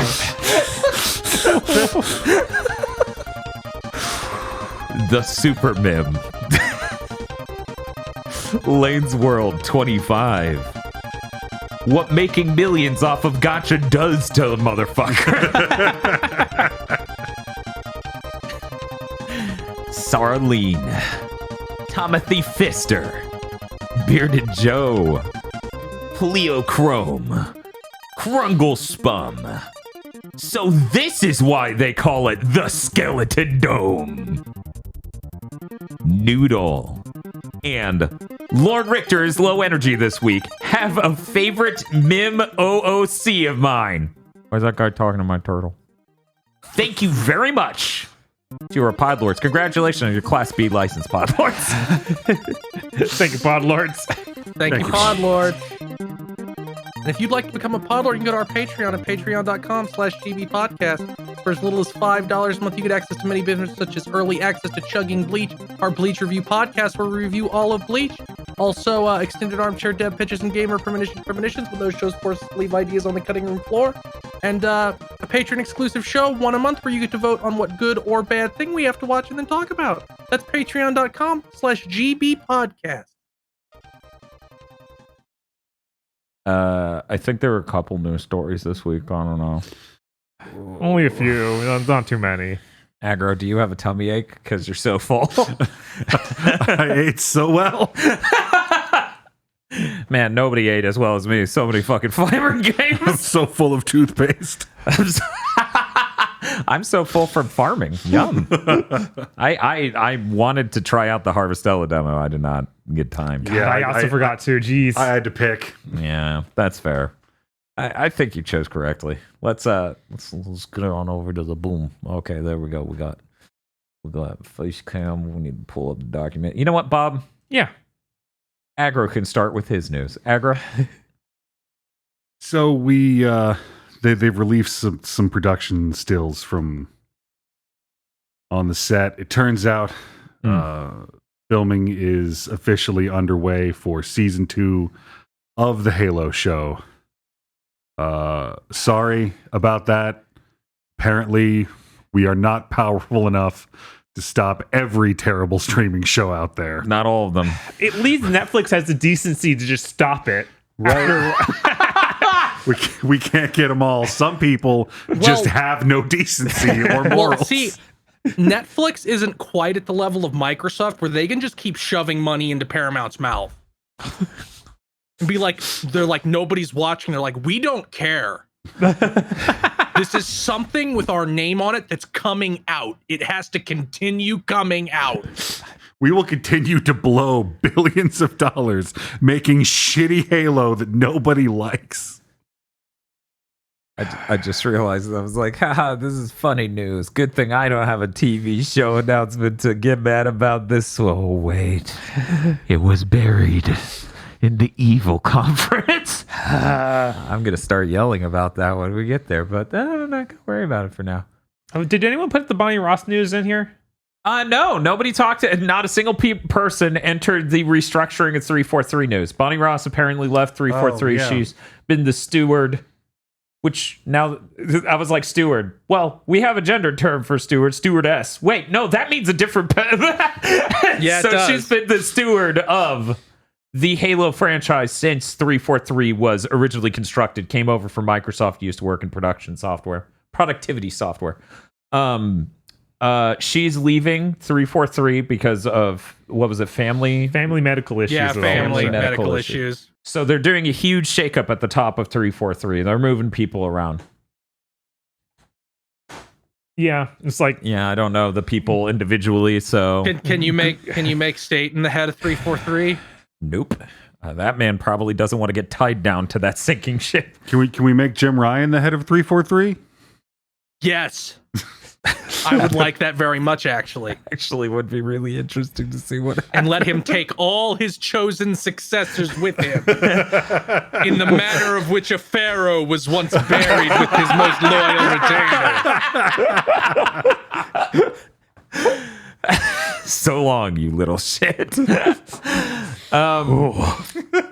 But yeah, no, that's a thing, and I'm interested to see if we can see a very noticeable change in how 343s run over time. Because I feel bad. That's the terms under which Bonnie Ross is leaving. Of course, no one wants something like that to happen, but I'm glad that Bonnie Ross is leaving. Yeah, I would like to see a change in the company.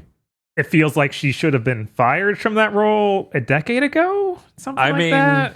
Well, let me do the math. No, we wouldn't fire on Impact for the Halo Anniversary Edition. Okay, yeah, you'd wait till 5. Yeah, I feel like you wait until somewhere after 5 where Infinite isn't coming together. Mm-hmm. I think that's when you start to go, we need to change think realistically, you fire her when Staten comes in and is like, we have to reboot Halo Infinite and make it in 2 years. Right, yeah, no, that's when you realize there's a cultural problem at 343. Yeah, it's terrible. The status of Halo over the last, since 343 was founded, I would like to see some changes. Maybe we'll see it, maybe we won't. Yeah, it really feels like nothing can save any Microsoft studio. So after playing Gears 5, my faith is at 0 because it's Gears 4 and 5 and like the ecosystem of those games is identical to 343 Halo. Yes. So it obviously is coming from someone even higher up. Right. No, there's something endemically wrong at Microsoft Game Studios. Like even Forza Horizon had the nightmare tab you could accidentally go in the menu where it had all the like daily challenge, experience booster, buy this, buy that. And I'm like, if this is a racing game where I race the cars. Buy rolls. Do you think that's the joke, Aggro? No, that's why Do I'm you laughing. think this is fucking funny, Aggro? You think this is a fucking game?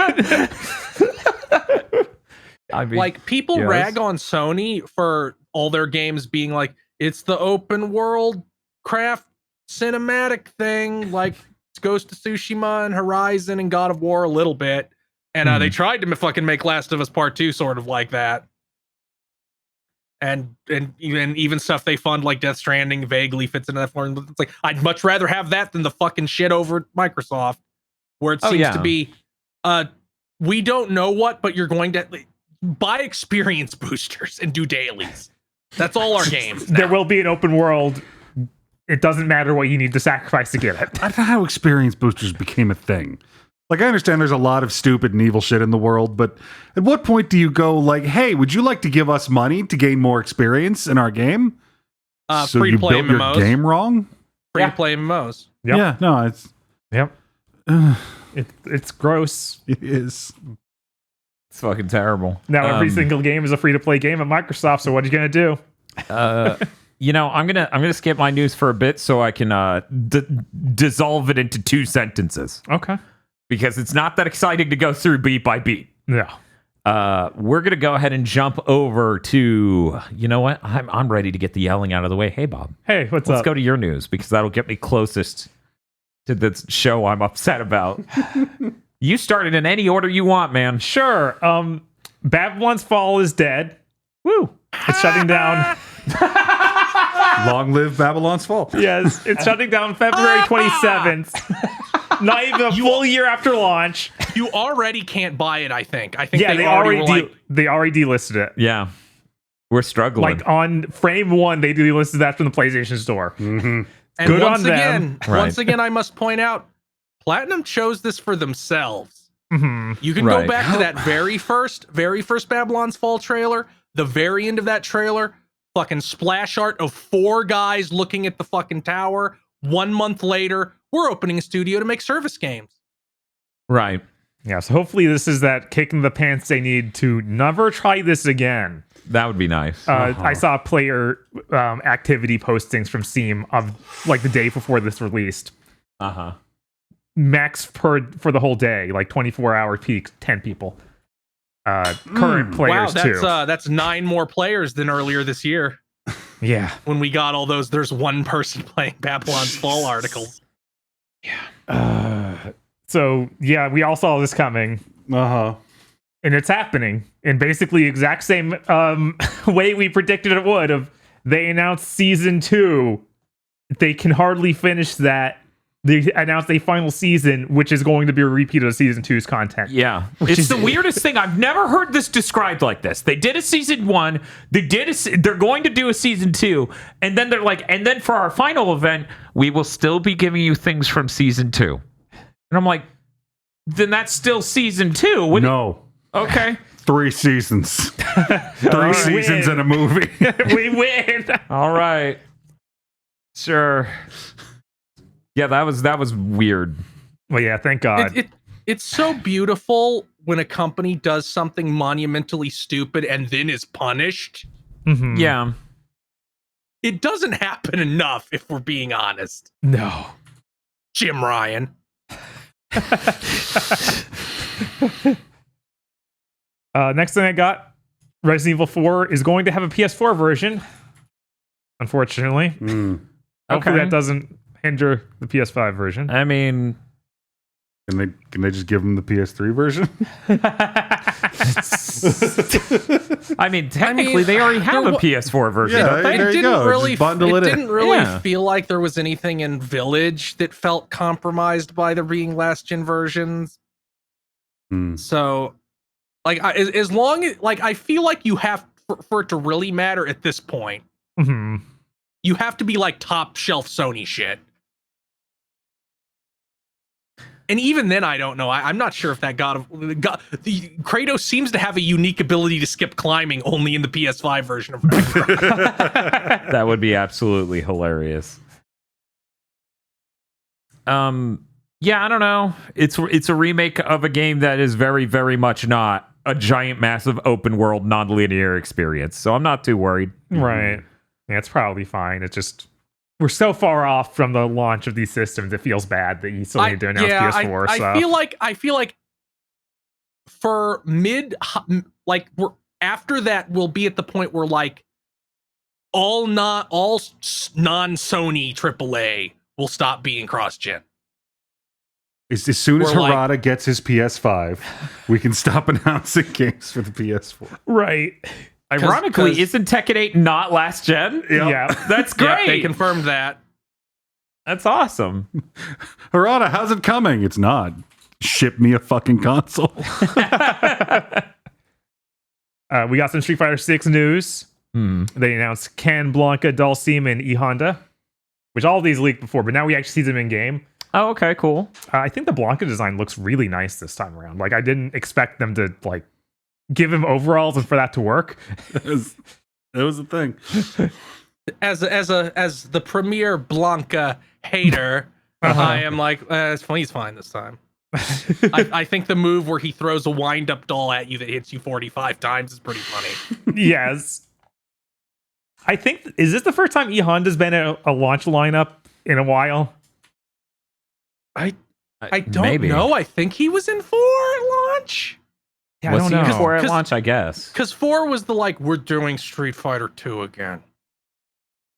We're reviving the genre, so we have to just do Street Fighter 2 again. You guys want E Honda, right? Everyone loves him. I mean, Street Fighter 2 people really love him. I don't know that anyone else does. We also got a closed beta announcement that happens October 7th to October 10th. I did not see how to sign up for it or anything, so I don't know how it's going to work. But hey, it's coming. And they also showed off more of the weird side modes, like a bunch of stuff where you get to customize, make your own character and wander around the city, go learn moves, so you can have all sorts of different moves from different characters on this custom character. And they also show a beat up a car minigame. And a extreme mode where you're fighting and bulls run across the screen. You have to jump over and dodge. Okay.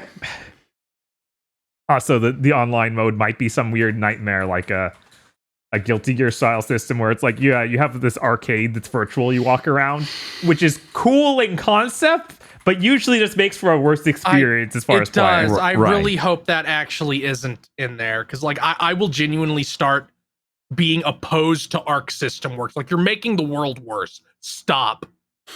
Yeah.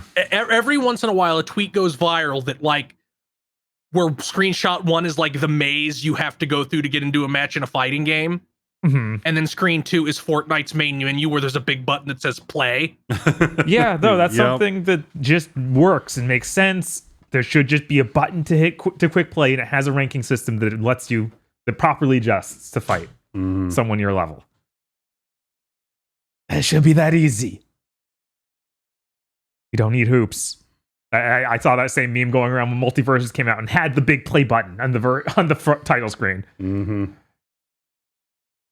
We also got info about the Mega Man Battle Network Legacy Collection. There's surprising stuff here. Yeah. The main menu is going to have a 3D Mega Man who talks to you as you select options on it. Yeah, a Megaman.exe VTuber. Yes. He's just like, hey. He apparently comment on the options you pick and whatnot. Now, is there like a human actor somewhere in a camera rig that's streaming directly to your console? No. But that's fun. They're also working on getting online features working, like online battling and chip trading that were, in-person features on these games a billion years ago. Right. So that's cool. I would, in no world, I I'm expect that. surprised. I really expected that to be like, no, goodbye. Yeah. Yeah, I thought this was going to be a cheap cash in of like, we got him on the disc. Good for you. I guess at this point, since this has taken years and years and years to fucking app come out, they're like, we better actually let you do everything. They also showed off you can turn off the pixel filter. So thank God you can just play the game looking how it should instead of this disgusting mess they let you play. It's funny how that's always a feature you can turn off on these Capcom Collections. games. Yeah. And not certain other Square Enix related games though. Aggro, I'm going to need you to roll back and ask Bob that same question you just asked while I was outside of the room and missed an opportunity. Could you do that again? You don't remember? No, I don't. I always look forward. You're going to have to. Oh, okay. The webcam thing. Okay. So is there like a human actor sitting in front of a camera rig that's constantly streaming to your console? Aggro, actually, they use the power of the cell processor, just like that Masato Katsuragi thing. So it's just a Mega Man created by the power of the cell, constantly giving you the news on the title screen. I'm going to need you to take that bit and shove it deep in the digital locker. Lock that shit. I don't know. It's like wine and things in the digital locker. It only gets better over time. Bob, you were saying? Moving on. EA is publishing a Koei Tecmo Omega Force game. It's a new AAA IP. They're describing it as the next great hunting game, so I take it to mean a Monster Hunter type. Right. It's set in a fantasy version of Feudal Japan. I thought we agreed that was called Grand Battle. I know, right? It's a little on the nose. It's like it's not Tokiden because it says it's new IP. Yeah. Well, it has to be a new IP so that EA can own it. Yeah. This is part of the EA Originals program. Oh, okay. All right. I guess we'll see how that goes. They list a single art concept piece. That's it. Looks neat. Not much else to say yet. I expect this to come out. People be like, it's fine. And then the next Monster Hunter World comes out and rips out their spine. Right? Like I'm thinking rise to that challenge. Yeah, man, I played so many of those Monster Hunter clones. They all suck. Yeah. Yeah, I tried Tokiden and I was like, man. I tried Tokiden, I tried God Eater, I tried Freedom Wars. I'm like, all these are bad. All of them seem neat, but since I saw that the loop was going to involve dozens of hours of my time. Yeah. Freedom Wars has... I would much have preferred if Freedom Wars had just been a normal game, because you get the funny stuff of like...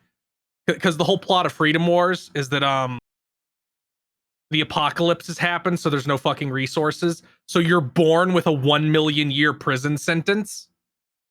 Yeah, I think that the worlds for a lot of these are neat, like Freedom Wars especially. But there's this great cutscene early on where it's like, go to sleep, and you lay down, and then your prison bracelet buzzes and adds years to your sentence. Because like, we didn't say you could lay down.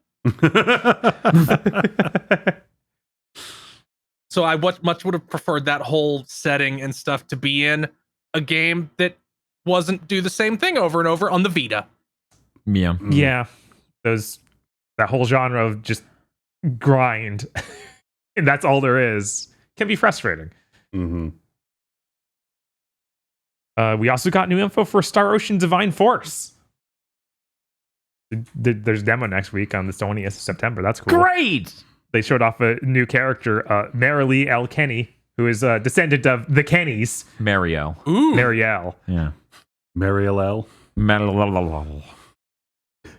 Mary The- Aye. Kenny's of Massapequa.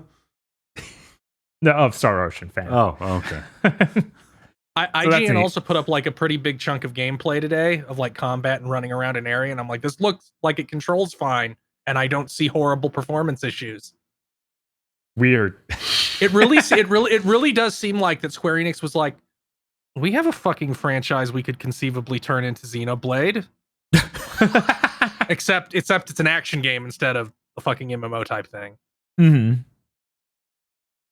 Yeah, well, I remember years ago, Tri-Ace is like, we're working on improving our in-house engine, so we're gonna see what that has rendered. Is this their in-house engine? Years ago, Bob. This has been 17 years of this. I know, right? So it's got to be doing great by now. We booed it. Really logo. Straight to the moon. We finally figured out that cell processor. What do you mean you're not still using that? It's the most powerful supercomputer in the world. Do you think they have one person over there who designs the faces, or is that an engine limitation? Yeah, I think I have one dude trying to render faces and he can't figure it out. Yeah, I for the really last don't 20 understand. years. They seem to have sort of figured out for Valkyrie Elysium. Well, that's not him. That's a totally different group. That's Solel. Yeah, but the faces were still weird. And I guess if it's an entirely different developer. Yeah. God. I'm surprised that's not part of the development contract. You have to ruin the faces. The faces must be wrong. What are you doing? Their face looks weird in 3D with this bat. There are some other weird things with the way things are modeled, like this new character, Kenny, they announced, is wearing a jacket, and it looks like it's rendered on her wrong. Like it's stuck to her in a weird way. I don't know. It feels like a lot of things that should have class physics and whatnot just don't. Oh, I see. Don't worry. It's fine. They've been working on that engine. Yes, it's great. See, this is where if we were hugely popular, some person who zoned out during that earlier segment, but not this one, would be like, Dr. Agro has insider sources saying things are going to be great. The engine has some amazing new tech in it. There's a second GPU in that engine. Thank you. I think it's very funny that Marielle L. Kinney has blue hair. Yeah, because they're obviously trying to imply that she is also Rena's descendant from Star Ocean 2. Yeah, I guess so, yeah.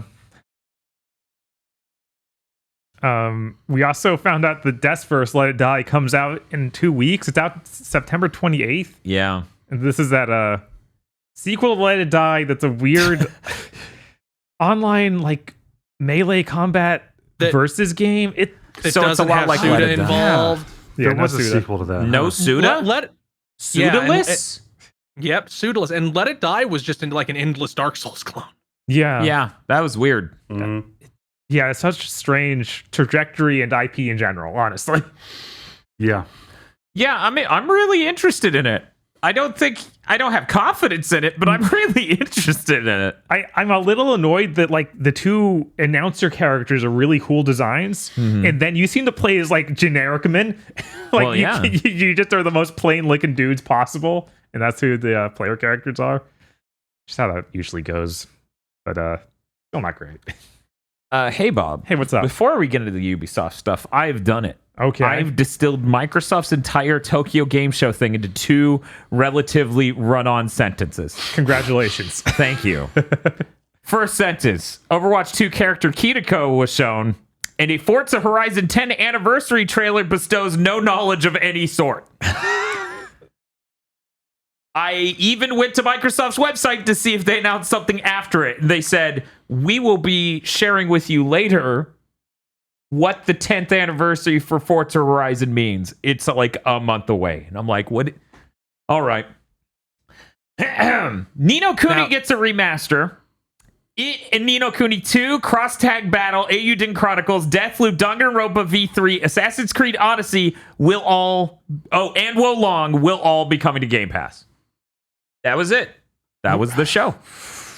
We already had some of those announced, Now, like Wo Long. that new Blizzard character, Dan, Yeah.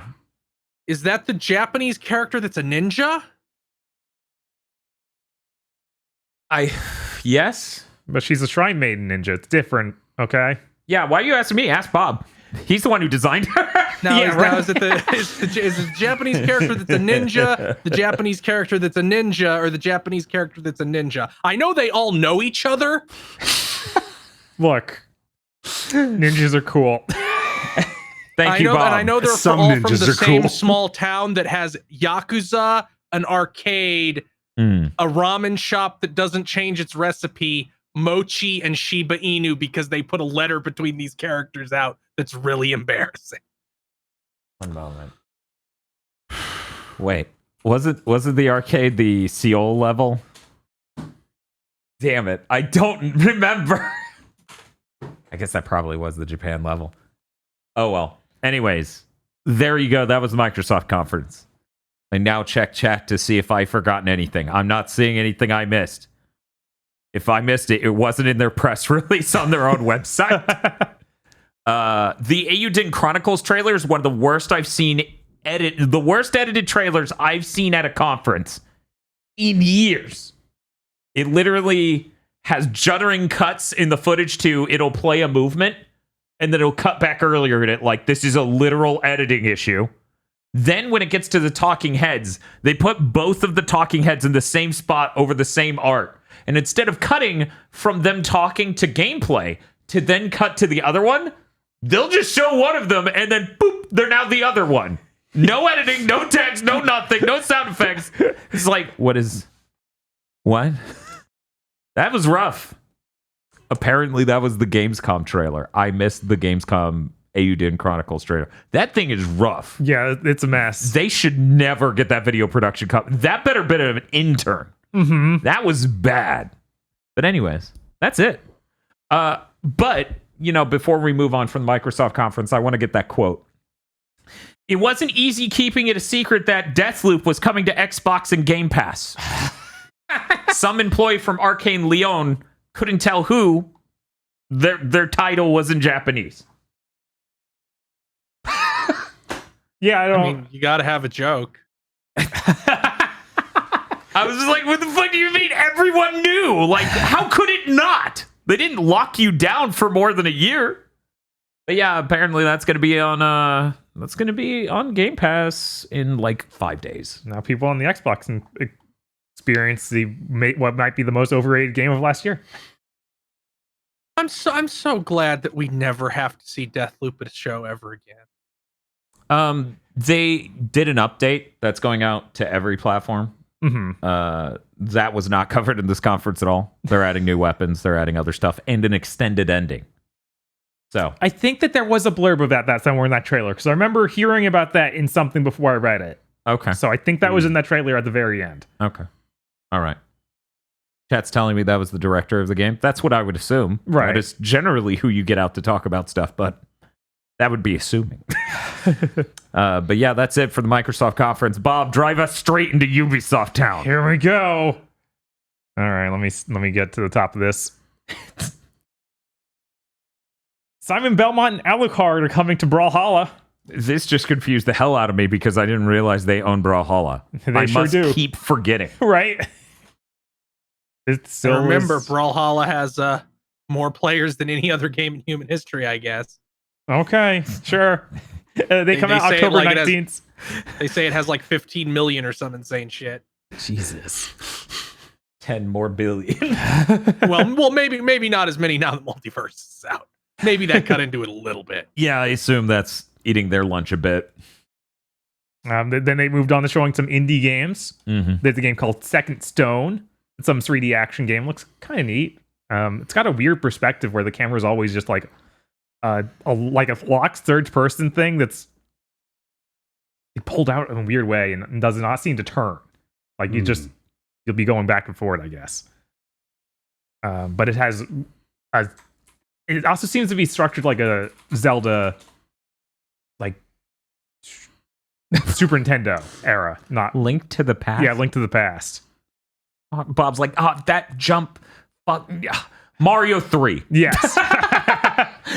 Then they did a gigantic section of Mario Rabbids. Yep. Let's spoil part of the Nintendo Direct because it gave us the release date for that. Where the hell is it? October 20th, and I would beat the Rabid Lumas to death with a hammer. I'll tell you that for free. But yeah, this explained mechanics. There's world exploration and puzzles. Cool. There's DLC plans. What's up, Phil? I would be here for these games day one if they were just Mario tactics. I know, right? Yeah, this looks like a marked improvement for a sequel to a game I refuse to play because I fucking hate rabbits. I know. Yeah, they've chosen the literally worst IP they could have to mix it with. It's just like, no, this is just toxic now. I wonder how this one will do, because the first one had the Switch launch year buff, which like shoots you into space. Yes. Right. It got that Disgaea 5 buff. This is decidedly not coming out Switch launch year. Okay. There's 3 DLCs that are coming out. Some of them will be paid for. Others far less so. I see. Rayman will be in one of these DLCs, which just makes me like, guys, please. No, I'm sorry. Right. Please. No. Just make a Rayman game. Yeah, make a Rayman game. Make Rayman the star of this game. Why? Rayman Origins popular- and Legends were both really successful and critically acclaimed. Popular Rabid spin-off character Rayman to appear in new Mario game. Yeah. And then shooter set in the Apex Legends universe. Yeah. Fuck. It's weird because I'm like, I feel like the popularity of Rabbids dwindled, whereas of course Apex Legends didn't. It's still the biggest thing. Yeah, it's up there. I don't know, because I would presume that if there's still Rabbids fans, they would be children. And as we know, Chris has all children blocked online everywhere. But at the same time, none of my nephews or nieces liked Rabbids, but they all liked Minions. So I don't know if this is just like one executive in defiance of God and reason being like, they'll be our minions if we just push hard enough. Right. It feels like to do that, you should be releasing Rabid games frequently, but there haven't been Rabid games. Now this is releasing in a weird space where it is the Rabbids game. It's the only one that's existed for 5 years or something. 5 years. God, This fucking game feels like an episode of Sliders. Like, this is what's weird about this universe, and no one seems to notice. Yeah, they released Rabid things every year until 2014. Then nothing until Mario and Rabbids, and then nothing again until this. Not counting like browser games, which don't fucking count. Yes, I don't exactly understand the thought here. Yeah. They moved on to the Skull and Bones segment. New logo looks awful. They tried to like modernize it and like what? Why have you fuck? Yeah, you're making a sick pirate game. Why does this look like, I don't know, a Netflix show about teens or something? You just set it down to your logo guy. Original. Like he had all the brushes open from Watch Dogs, and he's like, this. Yeah, you're right. It is a Watch Dogs logo. It Absolutely. is. Jesus. 100%. It's just fucking the same. It truly is hideous. I'm going to pop up with that for the live stream audience because who the fuck? It's such a weird contrast in setting, tone, and aesthetic. Like, I got Assassin's Creed vibes off of it. Like, wait, did I miss some shitty Animus bullshit in Skull and Bones? Last time on Skull and Bones. Yeah, this is a logo for a prestige TV show about the Skull and Bones Society.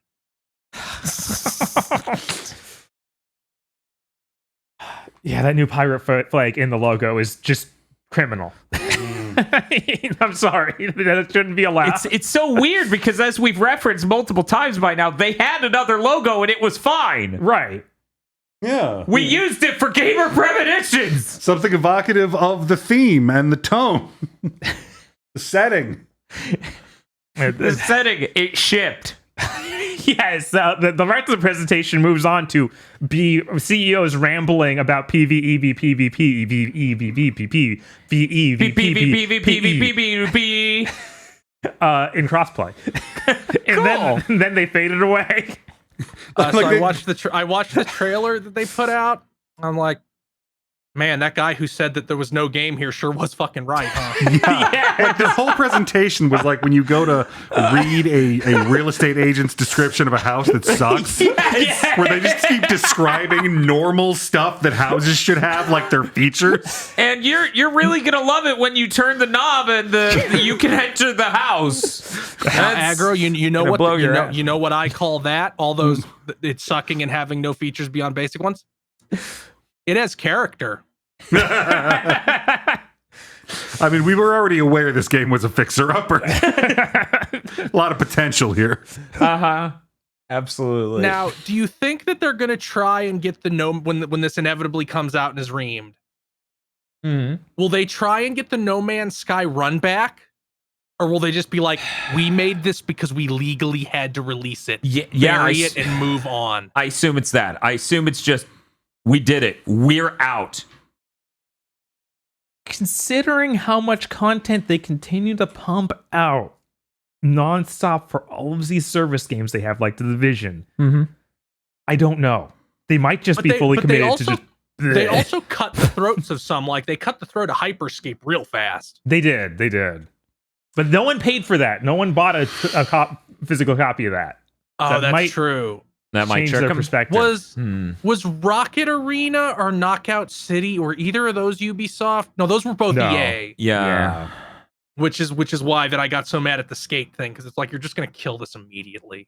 Yeah. There is an outside chance at the end of the life cycle of this game that our insane gamer premonitions shit comes true and they try to fold it into Assassin's Creed Infinite. They could just put it on that boot screen, yeah. Yeah, the Infinity Hub exists. We're all excited about the Infinity Hub. We're not there yet. Please, it's a weird name for black hole. We have to push it off. We have to go through the Infinity Hub. So then they started talking about Riders Republic, and I disassociated a little bit. Yeah, why is this note here? Right, I'm like, wow, this game would be really cool if it looked good. The season 4 is happening. They're doing a BMX add-on. It comes out September 14th, which I guess was yesterday. I'm halfway through the trailer, like, this is a lot of bikes. Oh my god, are they adding bikes? Yeah. Were there not bikes? I think there were bikes before, though. I think now these are BMX branded. Yeah. And that's the only difference. I don't... Go fuck yourself. No, I don't get it. Yeah, and that game's going free to play now. Okay. So that's really something. That's weird. For Riders Republic? I guess it just did not sell. Which no shit. Look at it. It's Steep 2. Yeah, it is Steep 2. Could you imagine Sony came out and said, oh, we're surprised Knack 2 didn't sell? Like, they would never come out and say that because it's like, of course, it's called Knack 2. This might as well have been called Steep 2. People are like, what the fuck is Steep? Because it's gone. I think it's how you make soup. All I know about Steep is, like, I watched Jeff Gerstmann play it for 5 minutes in a best of clip. And in that clip, he just yells, Steep! And it stretches it really far. And that's all I can think of when Steep comes out. I will love Steep forever because it's the perfect example of when you have a conference and they show a game and you go, that's not real. Maybe they'll make that next gen. Turns out we're in next gen. No. Oops. Oh man, the Division news from this conference was insane. Yeah. Every time I'm like, wait, you're doing what? Right. Okay. Division 2. Uh-huh. They announced many seasons this year. It sounds like we're getting another 2 seasons this year. Then year 5 starts next year. Okay. Yeah, there's just content for Division 2 out the nose. It's not stopping. Also, they announced the Division Heartland, which is a separate standalone game, which is a, let me make sure I get this right, free-to-play survival action shooter set in a small American middle town. Okay. I'm sorry, small town in middle America. There we go. Yeah. This mid-ass town. Yeah, that was confusing. Yes. Because the way they talked about this thing. So when I buy this house, the alligator comes with it. Yeah, you can think of it as a pet. Like the way they were talking about it, I'm like, just tell me what's in the room. You won't let me walk in. Just let me know what's in there. They wouldn't just say, "Hey, we made a fucking survival action shooter based on The Division." It's because it's also their PvEVP Battle Royale game. Oh, okay. Yeah. No, it seemed to be. This was the most confounding of the Division newses. Like Bob's about to list the next thing, and like if you didn't watch the conference, like you get through all of the Division 2 season stuff. You hit the speed bump that is Heartland, and you're just fucking bewildered. So by the time the next thing happens, you just disassociate. Yes, absolutely. The Division Resurgence mobile game entering closed beta this fall. Is this the one where you defeat Black Lives Matter, or is that the other one? This is a new one. You might do that too still. Yeah, we don't know that you don't do that. I feel like that's the overarching concept of the Division. Maybe I'm wrong. Yeah, I mean, the Division that was the kinda game where it's happened- like, guard this food, shoot looters, but let civilians take the food. We, the government, decide which is which. I mean, a lot of the Black Lives Matter stuff happened during summer, so they weren't wearing a lot of hoodies. Yeah, exactly. Oh no. Well, lucky them, I guess. Lucky them. Rainbow Six Mobile closed beta starting soon. Cool. Rainbow Six Mobile. Ubisoft mobile games are coming to the Netflix app. This When are they going to be real? This was the most absurd thing Yeah, they announced. have I laughed Netflixmen. so hard because they got Netflixmen Yes. out to talk about it. I just started losing it because this man has zero presentation charisma. Nice. This man makes Jim Ryan look like a fucking charismatic super god. God. At this point, I should remind viewers that at the very beginning of the Ubisoft show, they were like, "Hey, welcome to the Ubisoft show. Shitty back and forth host banter. Let's kick it over to these two." And we kick it over to those two and like, "We are going to talk about Assassin's Creed at the end of the show. Gun. Keep watching the show. Yes. We promise Assassin's Creed is coming." Yeah, they know. Do So not right avert about your here eyes. is when you have to remember that they're going to talk about Assassin's Creed Right. eventually. But yeah, they had these great announcements. They're like, we have 3 great games coming to Netflix mobile games with Ubisoft. Yeah. We have Valiant Hearts 2. We have Might Quest? I thought it was Mighty Quest. Maybe it is Mighty Quest and I missed the Y. Okay. Quest 2. And then we have Assassin's Creed live action series. Oh, and a mobile game. We have nothing to show about the mobile game, but the live action series, that's happening. Did they show anything for Well, they're finally bringing back the UbiArt engine. I guess that's something. That's Oh. more than nothing. that? Cool. So Assume- the UbiArt engine unless- lives. unless the Rayman Valiant, lives. unless Valiant Hearts 2 is just fucking Unity. Yeah, who Or knows? some shit. Yeah, I have to talk about it now. Yeah, go for it, Dan. I'm the only human you'll ever hear talk about this like this on content anywhere on the internet. And I didn't ask to be this person. I didn't want this. I thought I was good to go into this cave and not really talk about what I saw there We're gonna or anything have to about watch it. Season 3 of this. They announced a Mythic Quest Season 3. How fucking dare you? Season 2 has an ending. It has a real ass character arcs tying it up. We're ending this shit. Apple TV's not giving us any more money. We're fucking ending it. And I'm like, cool, great. That's, there were some cool character moments, like the writer's a piece of fucking human garbage, and Aggro would love that, but it doesn't matter. They're not making any more. No one else is going to see this. I'll just keep this to myself for the rest of time. And they announced the season 3. And I'm like, what are you fucking doing? How dare you? Fantastic. So mad. Because the show's not great. It's not a great show. But it had an ending. Like, the end of that season felt like an ending to me. As much as, things not getting any more money feel like endings. Mm-hmm. There were arcs in that season, and they ended it. And that elevated it. That it had an ending, and that season focused so much on the 60-year-old hack of a writer. Where they're just like, here's his arc. Ta-da. And now there's a season 3. I feel like there's a lesson to be learned here, but I don't know what it was. I like how even as someone who hasn't seen the series, just from that trailer, you can tell that there was an ending of some sort. Because with a getting the band back together trailer, weirdly, we're gonna have some mild spoilers for the Mythic Quest, so please abide as I mildly spoil season 2 of Mythic Quest.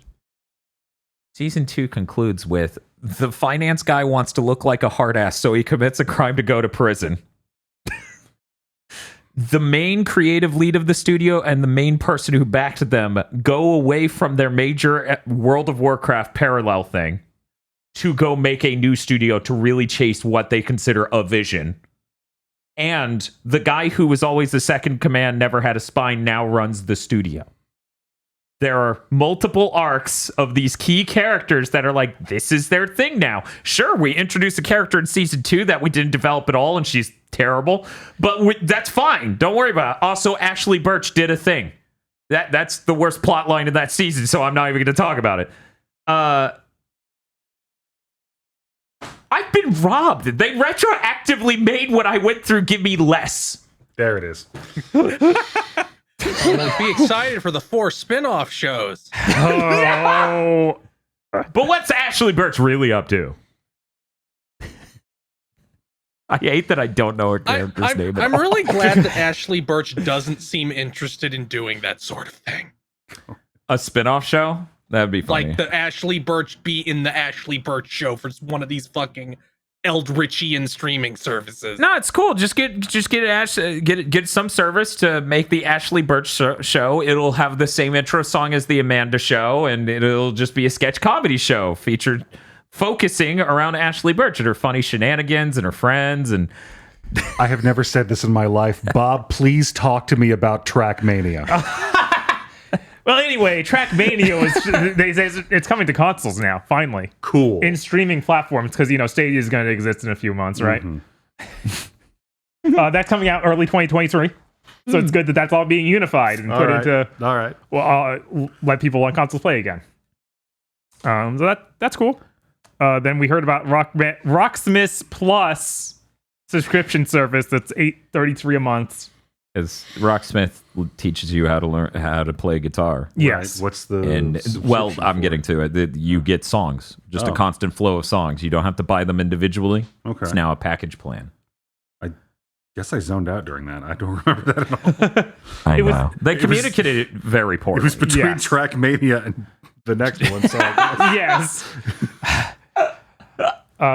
Just Dance, new one announced 2023 edition. It looks like it's a live streaming. It is. In the Nintendo Direct, it popped up, and they show like the Infinite Money Shop trailer in the trailer, and they call it a never-ending platform. It does just literally look like you've booted Amazon Prime. Like that's how the UI looks. Yeah, it did. It did look like that. Which I thought was very on the nose. So good on them. Then we enter the Assassin's Creed hour. Whew, and the hosts get worse. What are you talking about? We get the British guy who was from Assassin's Creed 2, I guess. yes. Which I think that character is even modeled after him. It looks very similar, just less fat. It looks like a 7th gen version of him. Well, Bob, it was modeled after him 12 years ago. Exactly. So I assume who even knows? But he's like out there and he's speaking with a British accent. So I go, do I know this celebrity? Oh, yeah, it's just British. So that was a moment I had to Just go, okay, he's someone in Assassin's Creed 2. He's presenting this thing from a room that everyone's like, by the way, the room looks great. And I'm like, I don't fucking care. Shut up. Do you even own this room? Are you lying right now? I really love your school photo brick backdrop you have back there. Yes. Shut the fuck up and play the trailer. Assassin's Creed Mirage. CG trailer. It's classic Assassin's Creed. We've had leaks. We know what this is. Will this be a full game? Because they're charging $50 for it after explicitly saying we're going to $70. Assuming they think that not being a gigantic RPG makes you not a full game. This will probably be a full game by old Assassin's Creed standards. Right. Some of them. Yeah, they did put a lot of emphasis on this is like the classic games people liked. Yeah. Coming next year, it's set in Baghdad. Mm-hmm. This will be the last classic Assassin's Creed ever made. The deluxe pack does something confounding to everyone. Yeah, no, I'm just upset. They give you freaking skins for the Prince of Persia reboot, which I thought was really cool, and they canceled after one game before they made it good. Reboot. You have to acknowledge the PS2 games is a reboot, then the PS3 first one's a reboot, and then the PS3 a second one is the third reboot. No, there's only no, Dan. After the one that we're talking about with the fertile ground or whatever the fuck it's called. the one about fertility. After that one, they went back to old that's canon to the older ones? Yeah. The one that made after the reboot. Now, I did not know that. Yeah. I always thought this was a reboot. No. So it's just going back. Mm-hmm. Wow. I didn't know that was canonical to the PS2 ones. Weird. They literally did the Gears of War, God of War thing where it's like, we made a story that didn't matter. It doesn't matter. But they did it after an attempted reboot. What the fuck is wrong with you? No, that might be the worst thing you could possibly do to an IP. Yeah, okay. I don't know. Wins, we needed another one, so we made a game that doesn't matter month. That's the worst. We've already done so many. The weird thing is that at a certain point, we'll notice they're all the same story.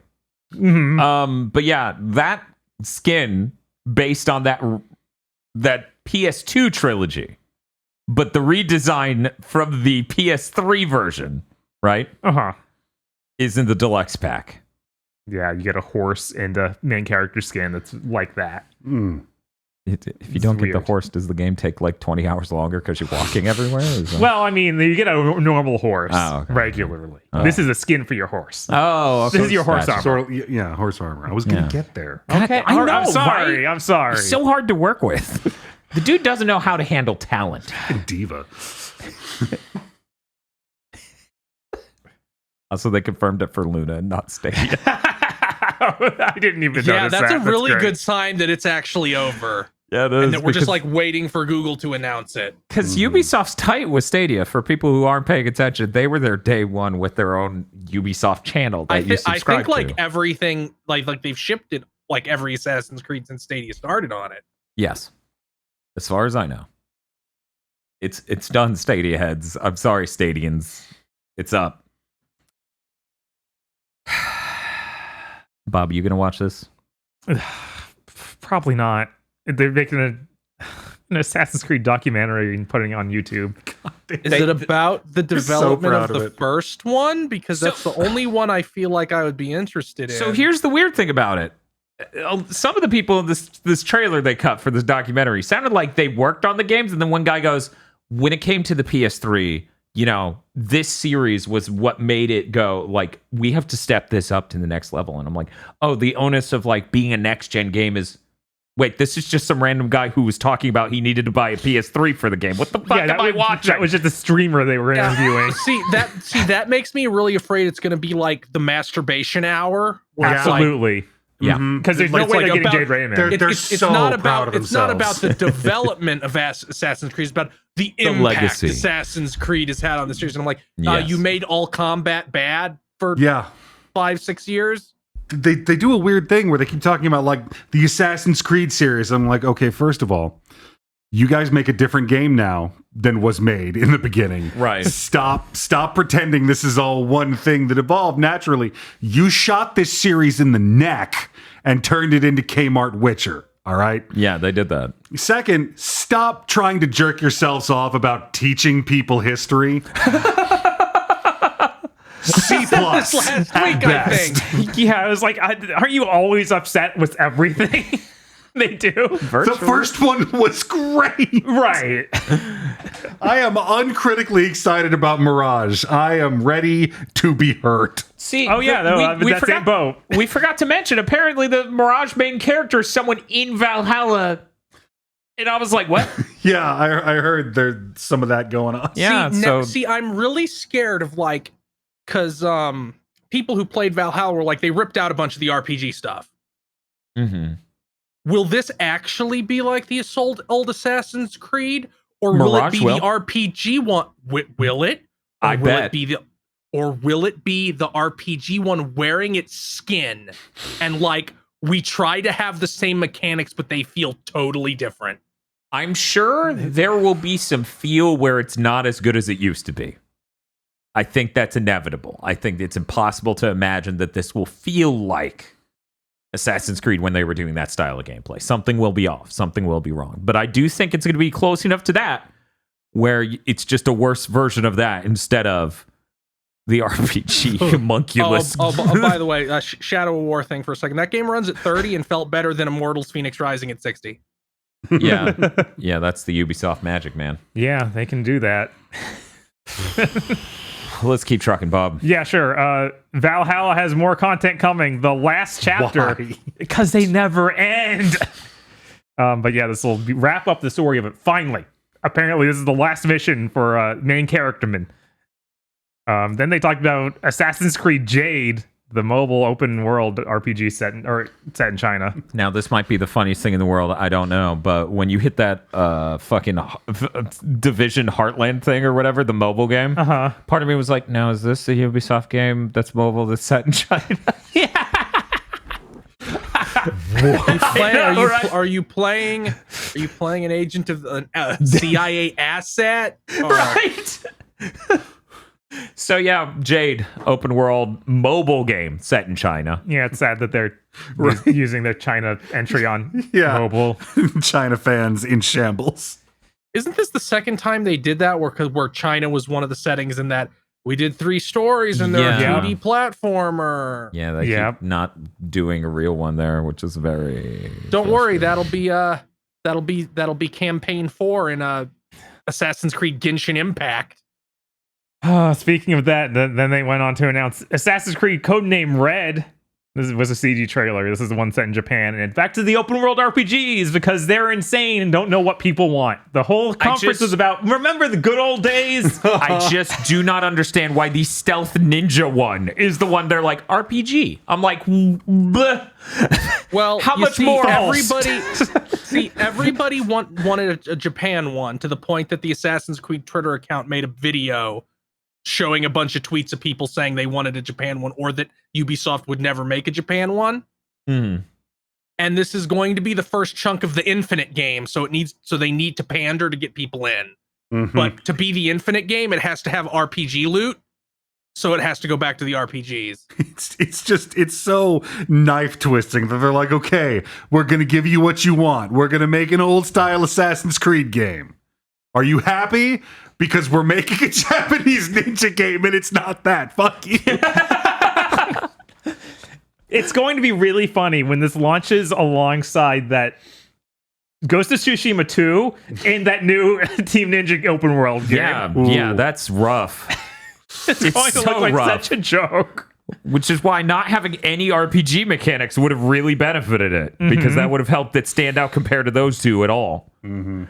It's rough. It's real rough. But yeah, so once they said that shit of, oh, it's an open world RPG, and my brain fluid starts leaking out of my nose, then they hit me with the next stick.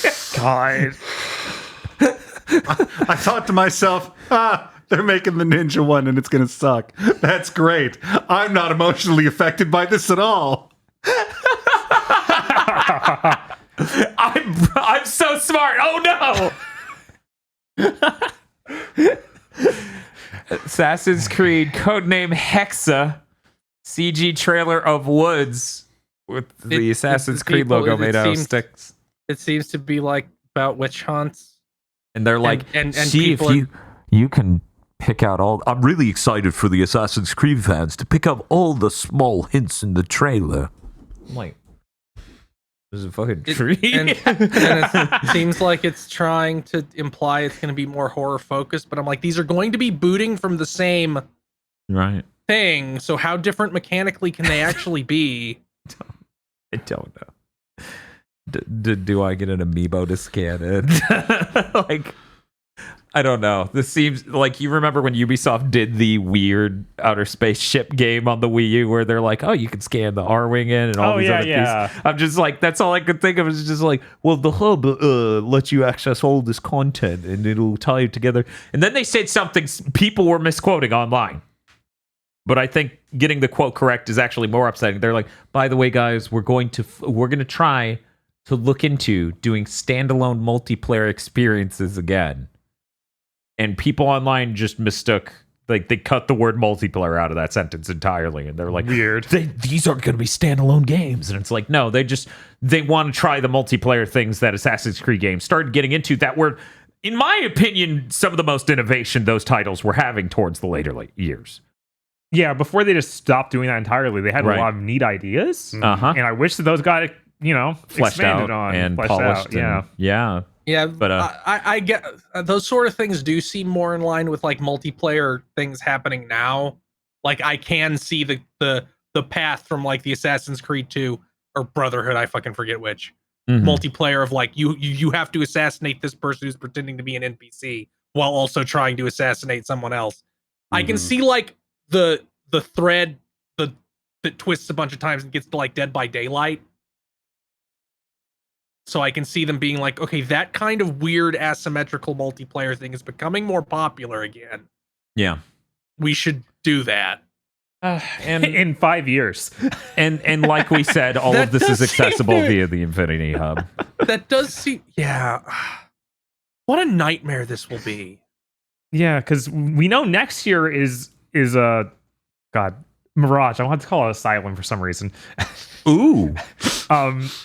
So how far off are these? You're a Templar and insane. Like I'm putting the outer bounding at 10 years. Right?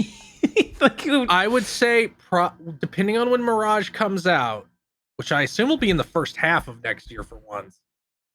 possible. But maybe everything on like- there's on fire. That's true. So I would guess like 18 months to 2 years after whenever Mirage comes out. I think Creed Hexa is going to be a great send-off to the PS5. I think that Ubisoft might crash and burn before these happen. That's entirely possible. You know, there's a little part of me that hopes it does. Because I have been going over it in my head, Yeah. and I cannot construct a version of Ubisoft's Assassin's Creed game set during the witch panics that I don't literally burst a fucking blood vessel over.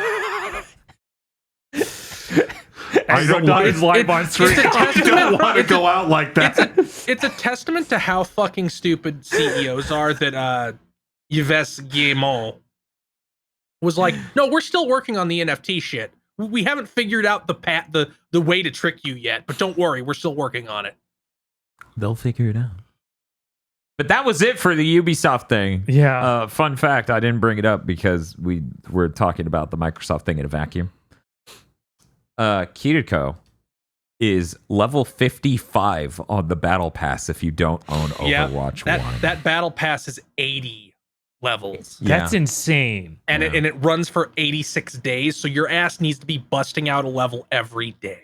I think that the other thing with that is you can get her immediately if you buy the battle pass. So it's literally just, you better buy the battle pass if you want to stay up to date with the meta. Yeah. They're disgusting. When this was first announced, I wanted to give them the benefit out, be like, they put it at level 5 or something, just to make sure you come in, boot the game, and play it each season. No, they want you to die. Mm-hmm. Well, here's the thing. Like, a company's all like the moment, the fact they switched to this battle pass means they think that will make them more money than just selling you Overwatch 2. Mm-hmm. So of course it's going to be predatory and evil. Yep. It's also compounded by how Blizzard balances new characters. One positive with this character. Hmm. She is support class, so I can ever play her. Oh, that's great. So that's nice. That's fantastic. I'm glad they made a ninja that wasn't DPS. That's fantastic, Bob. I'm See, that's why happy we for needed you. a third ninja.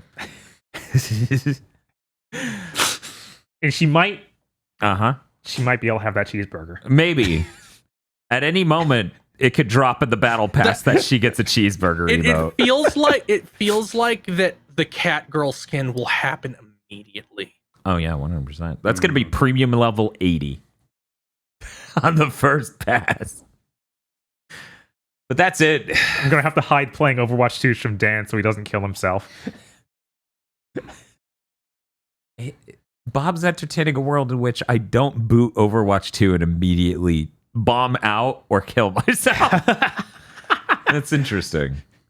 Chris has a lot of the console stuff over here.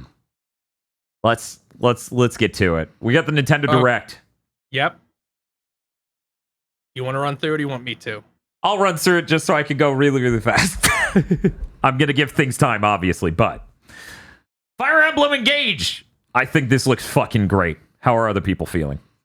This looks like the same thing that happened with Pokemon, where it's like our first attempt on the Switch is just Dog water, we weren't ready. No, not at all. Like Three Houses looked like shit. It ran like shit. I really didn't like the artists they picked. All their portraits looked like corporate IDs.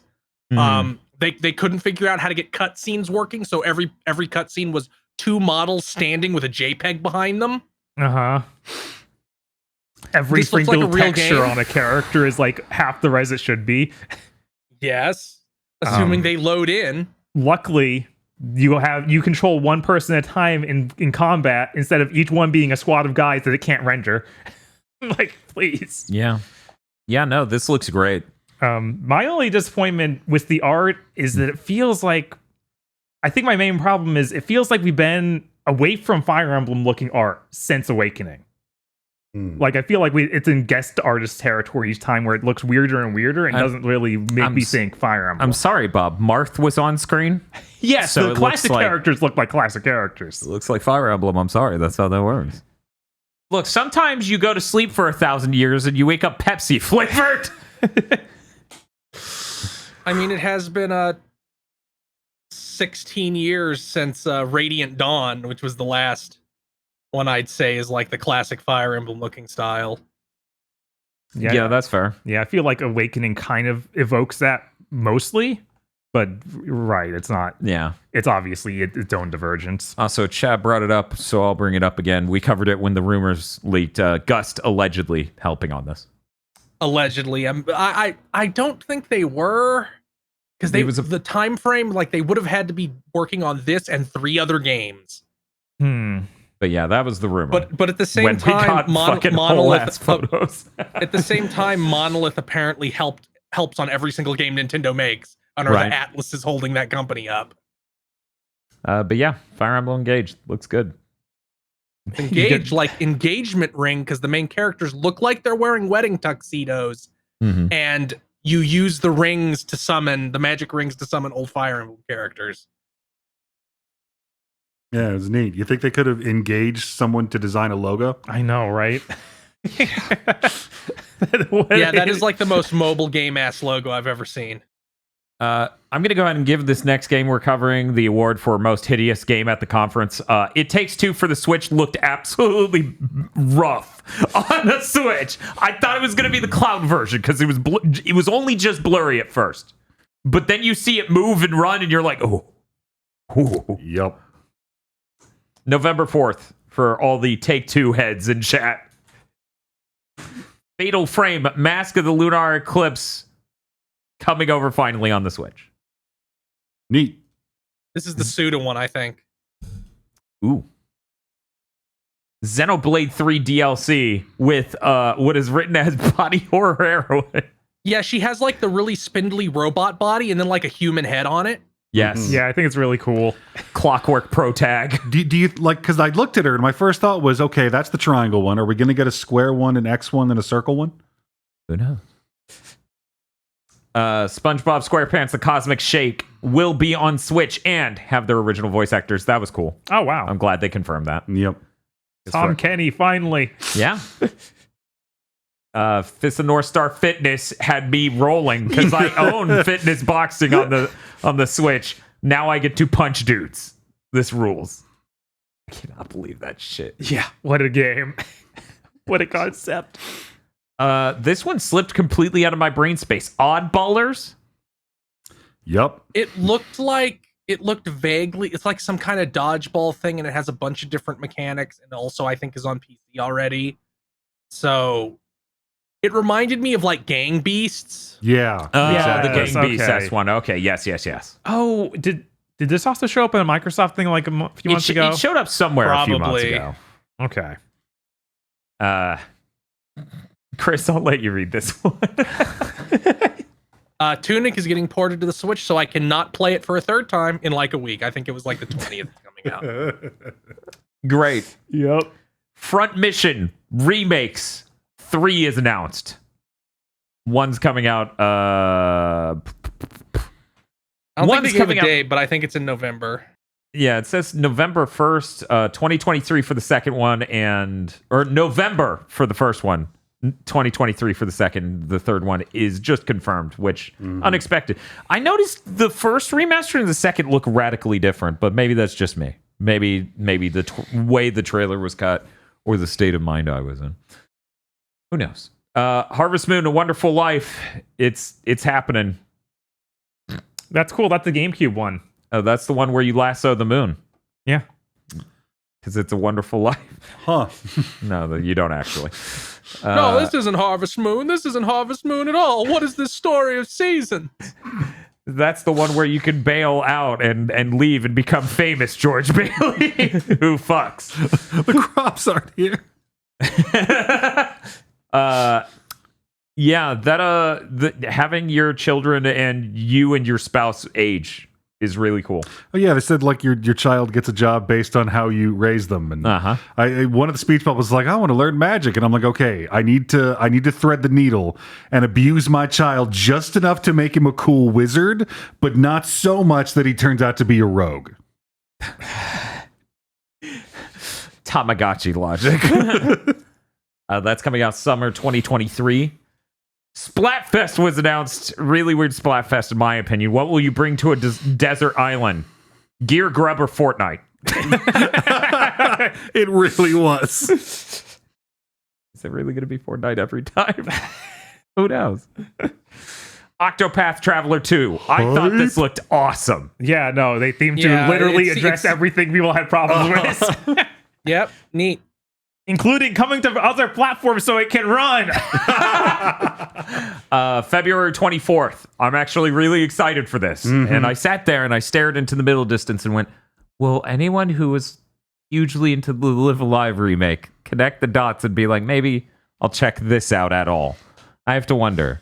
Because even though it's not identical, right? It is the 8 different stories. It's more like a saga game. Right. I'm subtweeting Vox. Vox, are you playing this? Inquiring minds want to know. It feels like it's made for her, so she better be. Yeah, I know, right? This is the fucking copy's going to show up on her doorstep. It's going to be like a bad video game review from the 2008s, and she's going to be like, who put this here? Ass! And then throw it back at the mailman. Fae Farm, a farming simulation RPG where you may be a witch. Ooh, possible. I think this is made by people who left Riot Games. Something like that. Oh, wow. Huh. So that might be neat. There are a lot of farming games this time. Yep. There was a new theatrhythm. I think it was Gamatsu made the typo. They're like, we misspelled theatrhythm. We're sorry. And I'm like, no, you never need to apologize for that. That's a nightmare. Theatrhythm final bar line. They already announced it has a shitload of songs, 350-ish, and it gets DLC to take it up to over 500 with songs It's from also coming Octopath out on Saga. PS4. Thank fucking God. Oh, cool. Octopath Saga, Nier, and Live Alive. Yeah. Yeah, there's at least one really good Live Alive song that needs to be in there, so that's good. Boop, boop, boop. Yes. My favorite Live Alive song. Mario Rabbids. We Again, talked about it. Technology. Rune Factory 3 is getting ported. Yeah, that's weird. Yeah. Yeah, it is. Even Rune Factory fans are like, 4 is so drastically better than 3 that they do not want to go back. It's still hype because I remember trying 3 out on the DS and it just running so bad I never wanted to play it. So, hey, how it's possible. Yeah, no, it's cool. I appreciate ports. Always appreciate ports. Rune Factory 6? Maybe. Because the way they phrase it is Rune Factory series. A new Rune Factory series is happening. Don't they even say like Rune Factory franchise? Like it's super weird. Please look forward to our shitty Rune Factory mobile game that you have to buy or we'll cancel a real one. Oh no. No.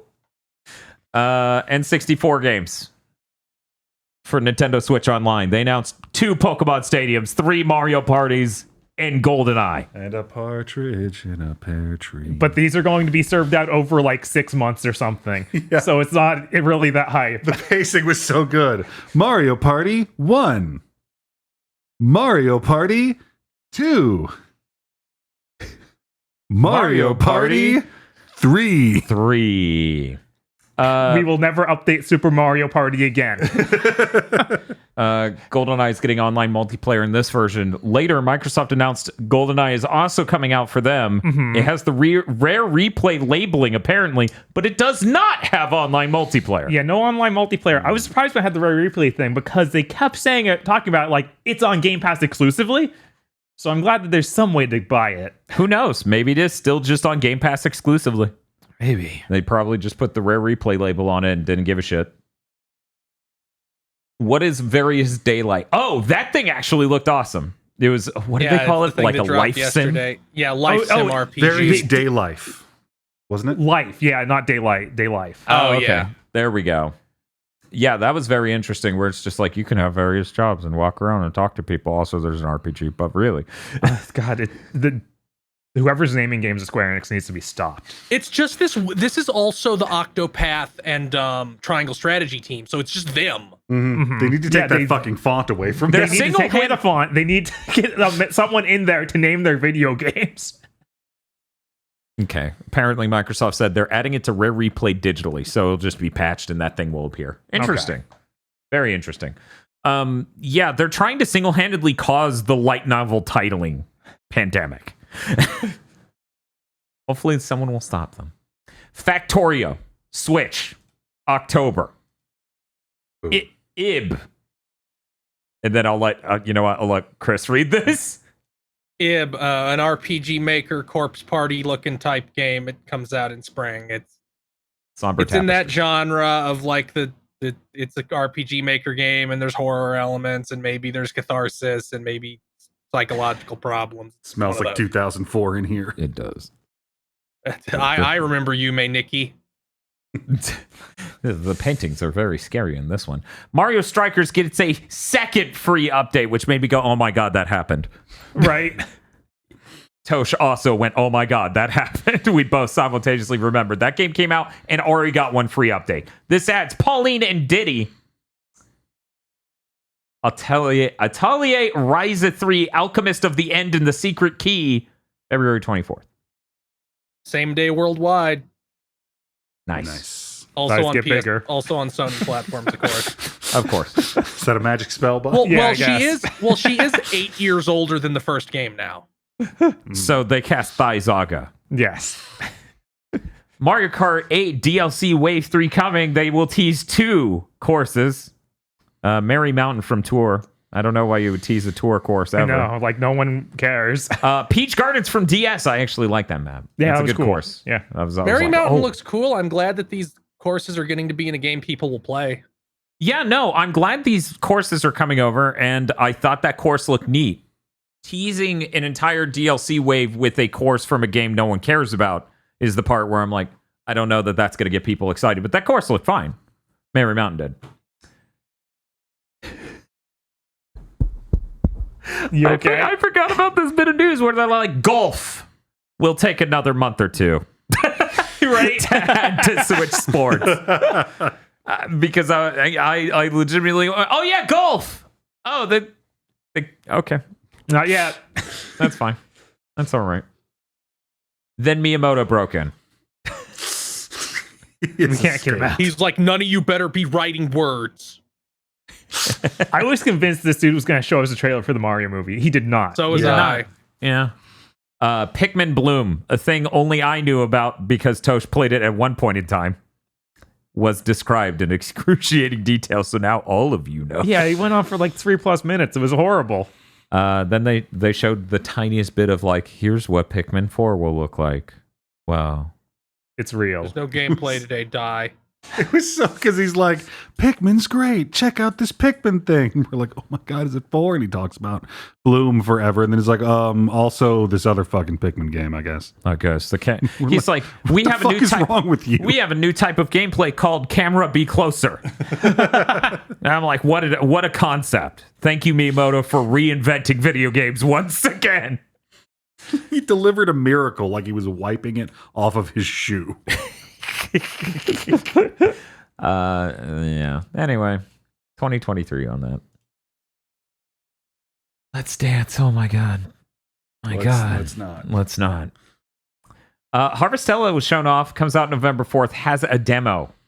I didn't get to try it. I will before Yeah, I next didn't week. either. It seems like it's a real fucking RPG with farming stuff in it. And it fucking rules. I'm so excited. Yeah, it looked really good from that treehouse they did. Multiple people I know who downloaded the demo was like, yeah, the girl main character's ass is huge. I downloaded the demo frame 1 and had not booted it yet. Mm-hmm.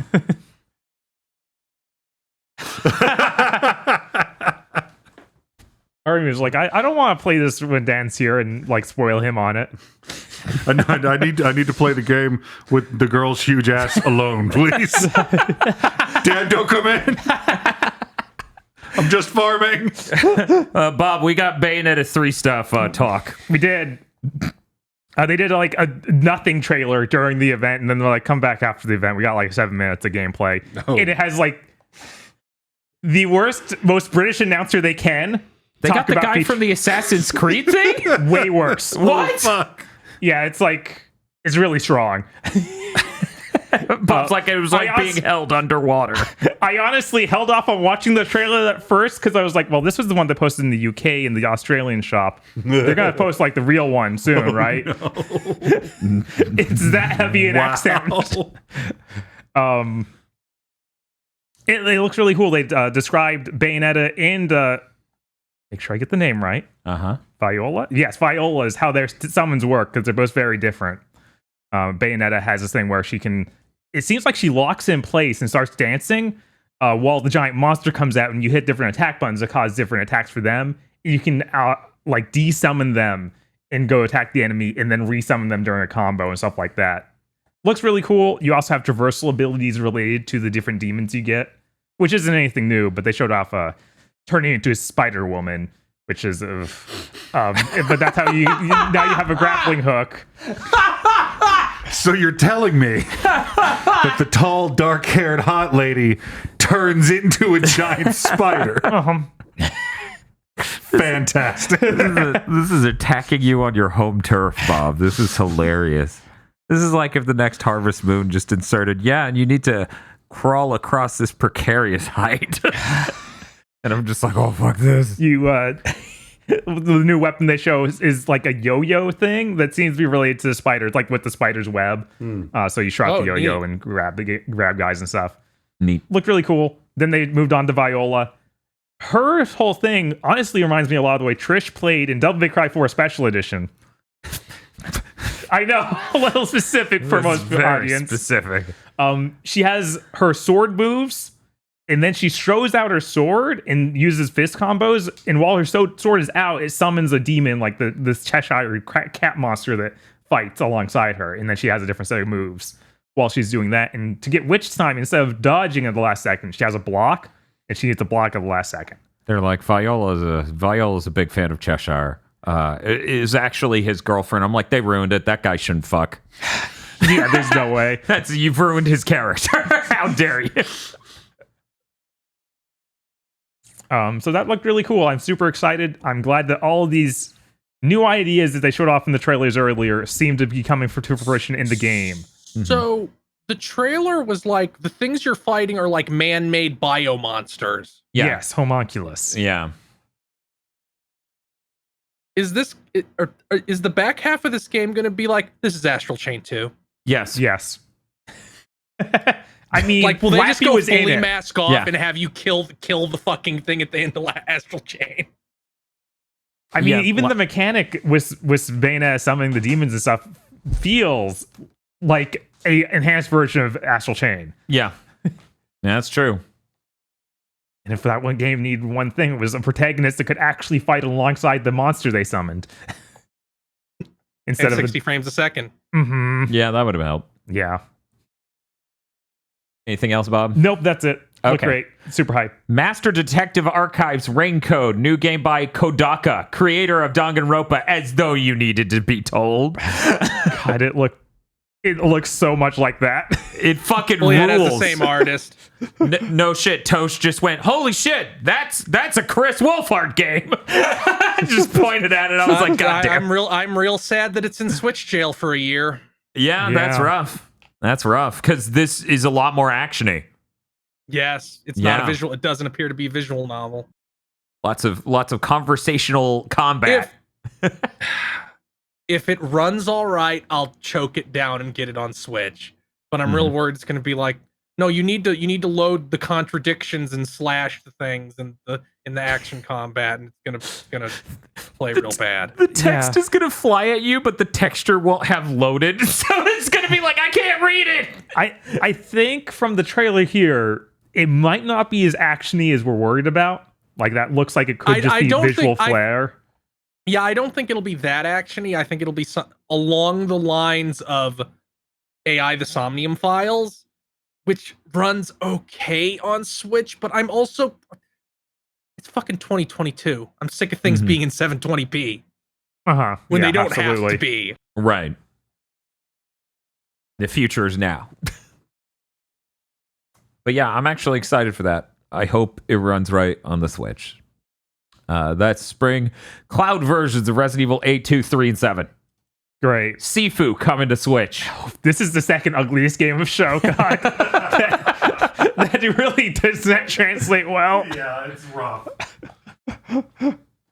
Oh man, Crisis Core remake on Switch. Somehow I missed this. Reunion. Yeah, it looks real chunky in places. I'm like, this is what we would have gotten if they had done Final Fantasy VII remake on PS3. Yeah. Radiant Silvergun's coming to the Switch. I hope that crashed the market value. Because Radiant Silvergun's infamously one of those expensive as shit Saturn games. Also, the number one game, really annoying people will bring up if you say the sentence, I like Ikaruga. Yeah. That's a great shmup. They'll just appear like fucking Bloody Mary in the mirror, and they'll just go, oh, so you haven't played Radiant Silvergun. The vastly, objectively better treasure shooter. That's that old school gatekeeping shit. Yes. I like this game. Oh, so you haven't played other games? Yeah, no, 24 years of this. 24 fucking years of this.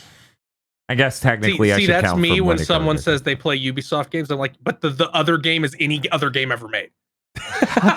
So you haven't played any other game ever made. I Yeah. really like Far Cry Primal. Oh, so you've not heard of Burger Time?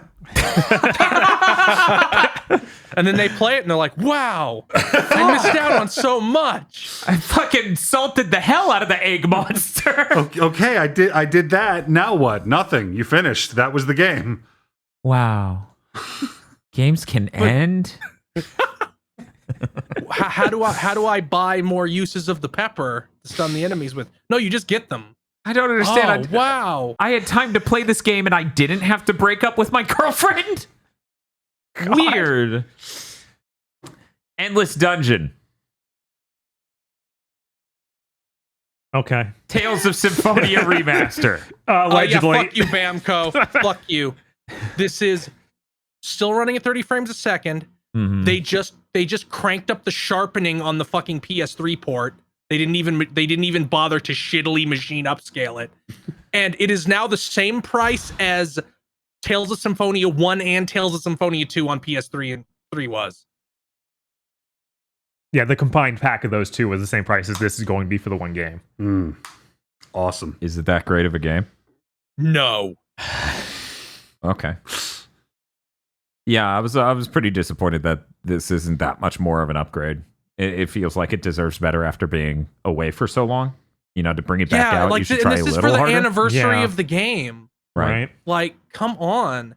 Like, people got the PC version to run at 60. Doesn't the original GameCube run at 60? I don't No, I think that's a 30 game. I think that's a 30 game. It's been a long time since I've seen it in the flesh.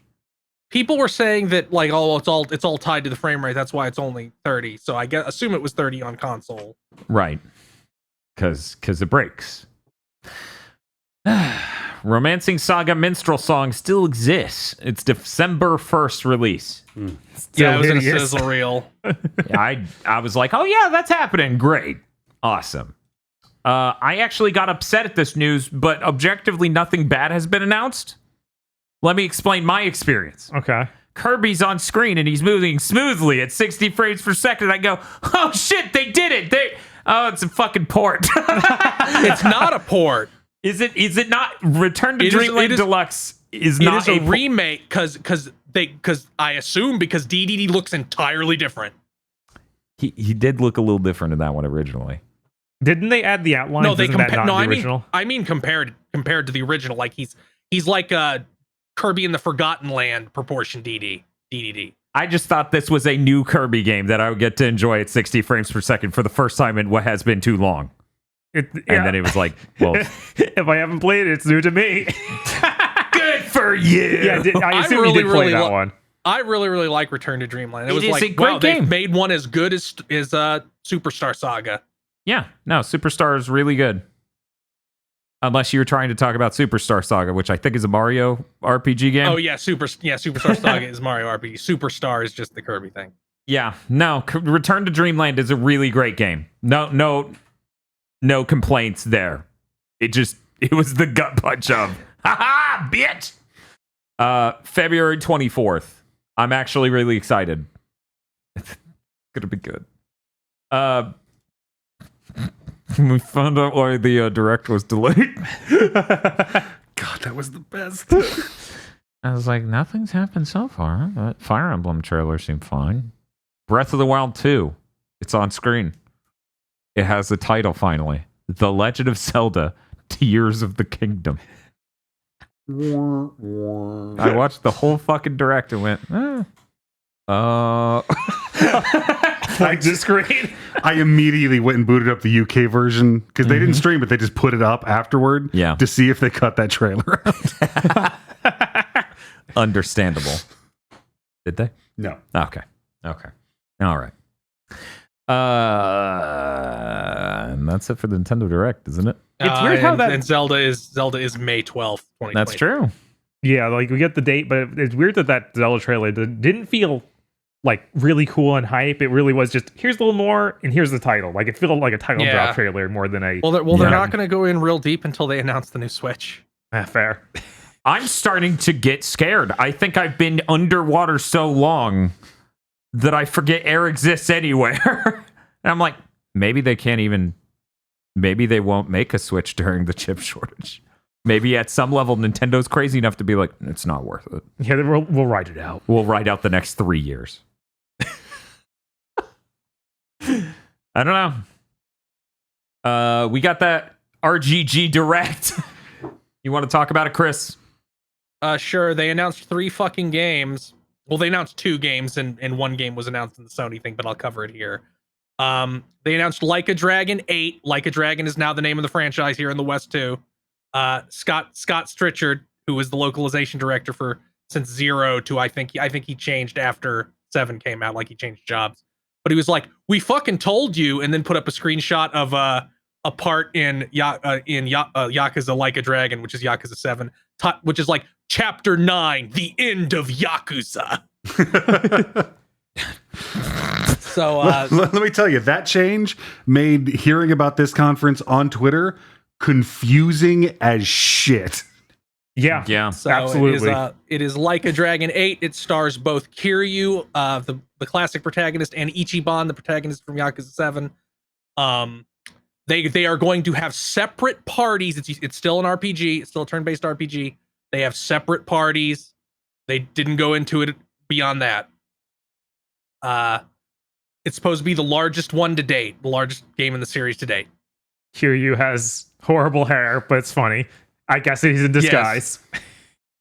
Yes. Maybe. It's complicated. But to help explain that, they announced a game to explain what Kiryu has been doing between Yakuza 6 and now called Like a Dragon Gaiden, the Man Who Erased His Name.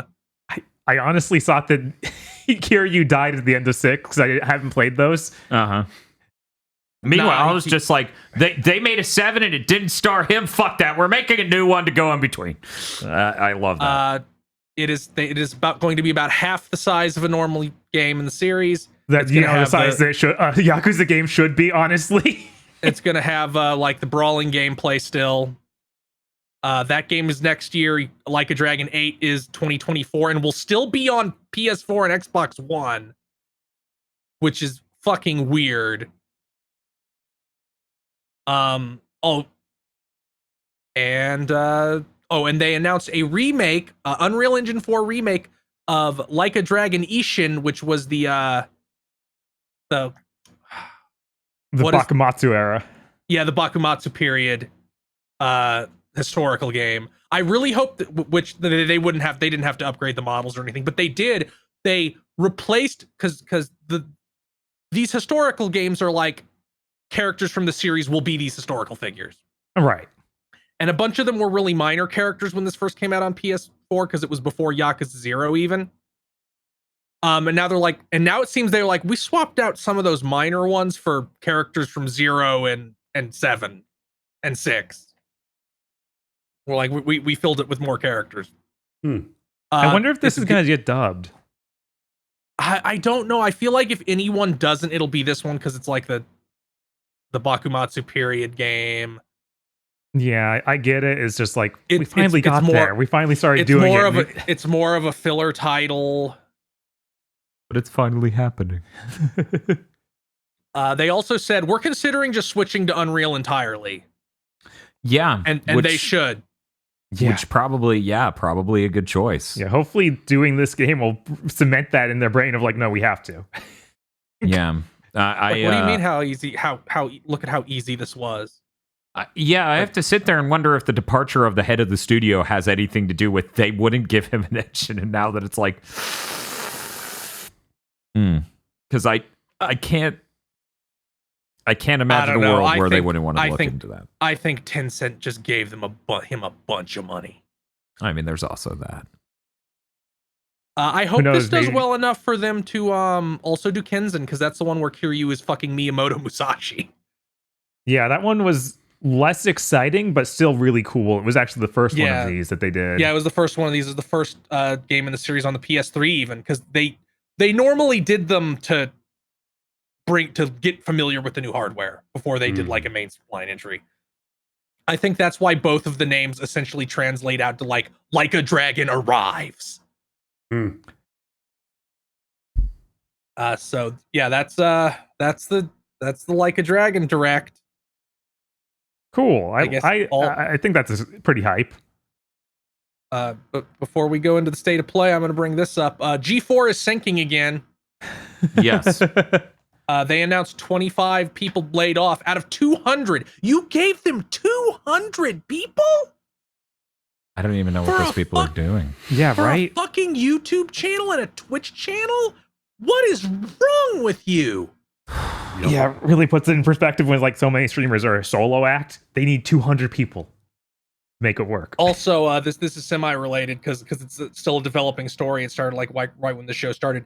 Tencent apparently just shut down Fanbyte. Whoa. They're like, you're all fired. Whoa. Or so many people that it's basically a skeleton now. And then they didn't get all the keys back to the social media, so some of them were posting like, fuck you, Tencent, unofficial Fanbyte accounts. But now it's time for the state of play. I'm frustrated by the low portable resolution and screen clarity on the Switch. It has gotten in the way of my investigative journalism. Her ass isn't high Were you res enough. trying to investigate her ass? She's fucking wearing black shorts, and it's this screen at this resolution. I'm like, Better Anyway, upgrade to the we're moving OLED, on. Dan. yeah, I'm gonna have to run home, steal Tosha's Switch OLED. State of play. It Yes. opens with Tekken 8. It was so good. Hell yeah, it does. Jesus.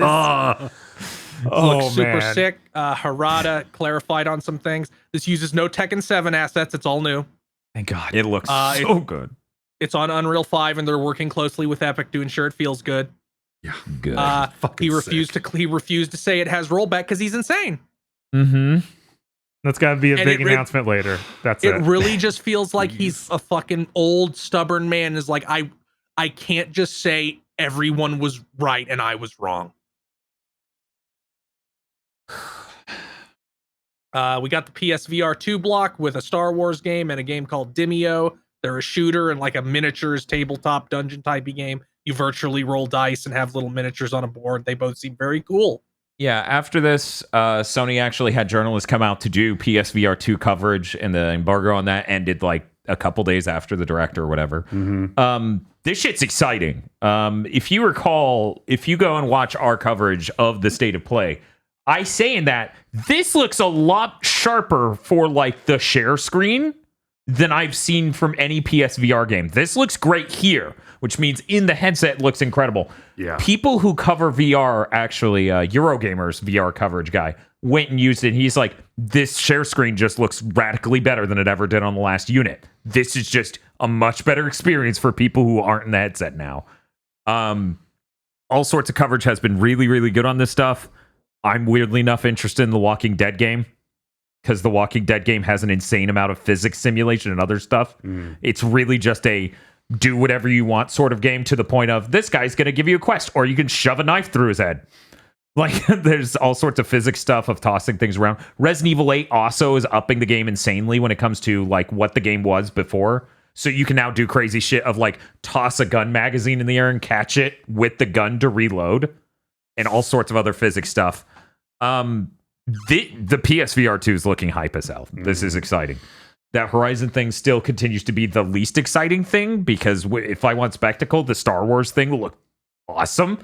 Also, the Horizon thing involves you climbing on the underside of a rock structure using vines and looking down. I'm going to die on stream. That's gonna happen. That sounds funny. That looked a lot like the rock climbing thing we played at that demo unit of a. I guess it was the Facebook one. It was the Oculus Yeah, one. the Oculus. Yeah, it's true. That actually is similar, but yeah. They also said, from all the coverage I checked out, this thing is radically the best looking content and the best looking headset in the industry, which makes sense. You look at the specs, and that's what it is. A lot of the games are even using that foveated rendering thing where it looks to see where your eye's looking, makes everything lower res. So this was all an exciting week for PSVR 2. I want to know more about that tabletop game.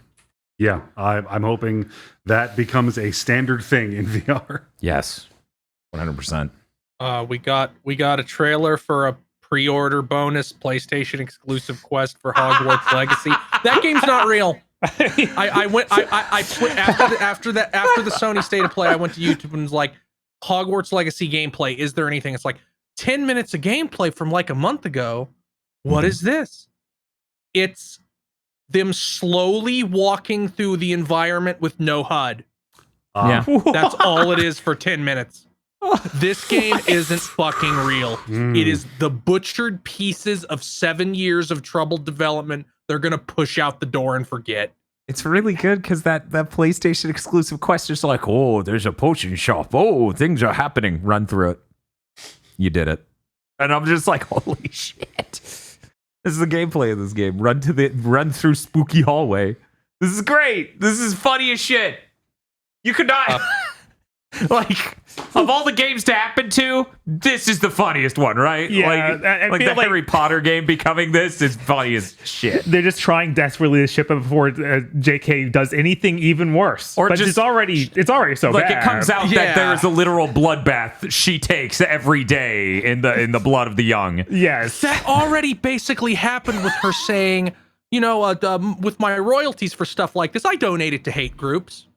Like literally saying, if you buy this game, the money is going to them. Yep. No, it's true. They showed Pacific Drive. It's a game where you drive around in the post-apocalypse, but it's like a interesting post-apocalypse with like anomalies and shit. Mm-hmm. Yeah, I was so worried it was just going to be zombies, and it's like, no, there's weird ghosts and all sorts of stuff. Yeah, I can't tell if this is going to be like a really atmospheric sort of puzzly game or like the most kinetic walking simulator I've ever seen. Yeah, I'm really excited. Like, describing this doesn't do it justice for me because all the adjectives and terms you would use to describe it are things I do not like. But the trailer, that looked like a cool-ass game. Lots of focus on the vehicle. Lots of cool Ghostbuster vibes for the vehicle. Lots of Soulnados in the background. It seemed cool. It seemed really neat. PlayStation Stars, a loyalty program that was almost certainly originally NFTs that they repurposed into this, is launching soon. You get trophies and get points and get these things, and I think you can get free games too.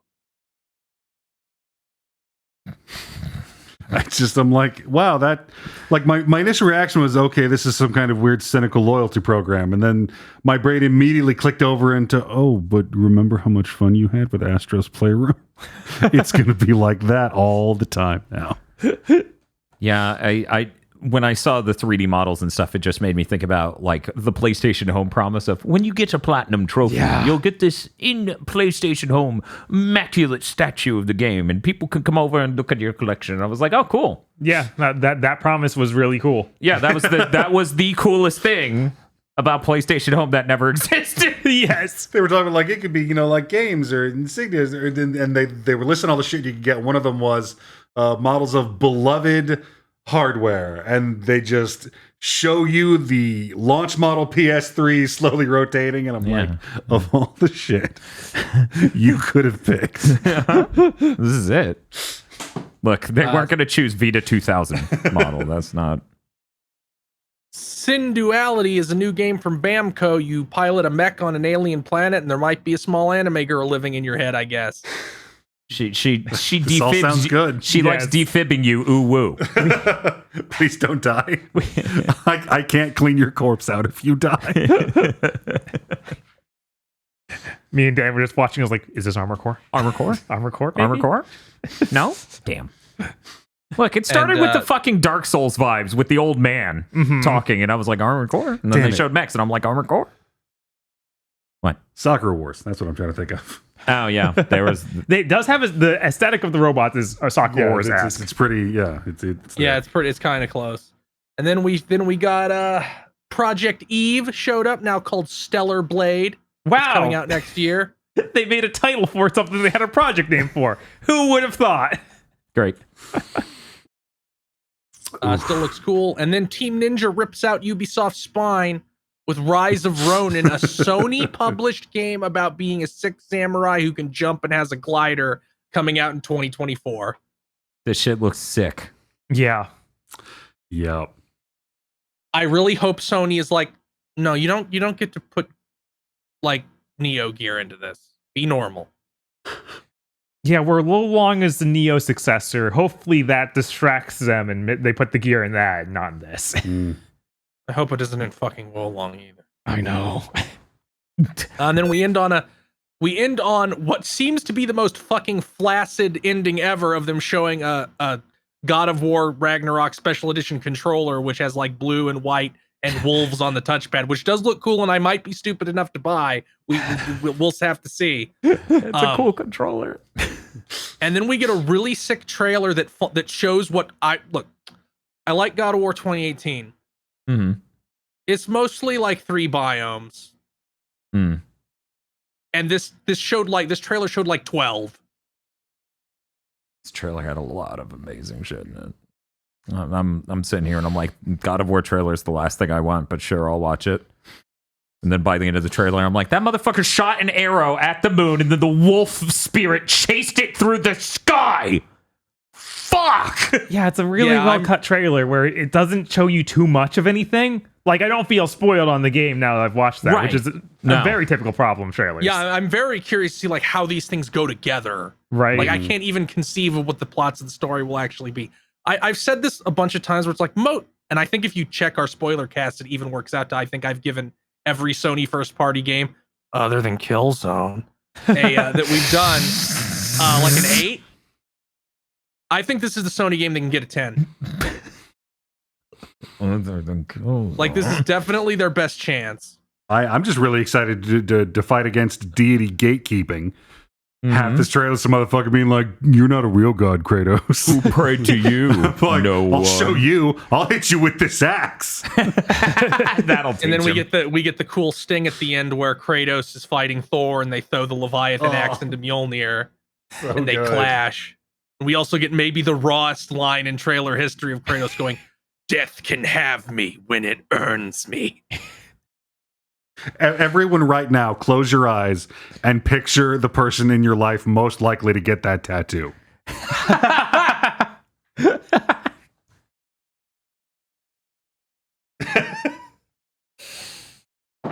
And that was it. And that's all the news. We survived. That's all the news. Bob, Yeah, what's not up? sure if you knew, we're going to be playing more Armored Core. What, really? Our core month isn't over? We played 200 hours.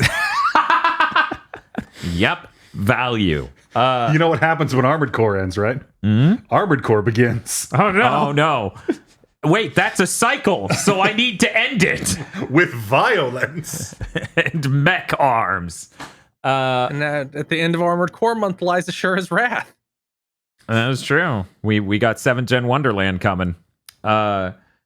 Not that those will be back to back, but yeah, for people who are Pokemon 6th Gen fans, you may want to make sure you're there Monday because the crazy part in Dan's brain started acting up.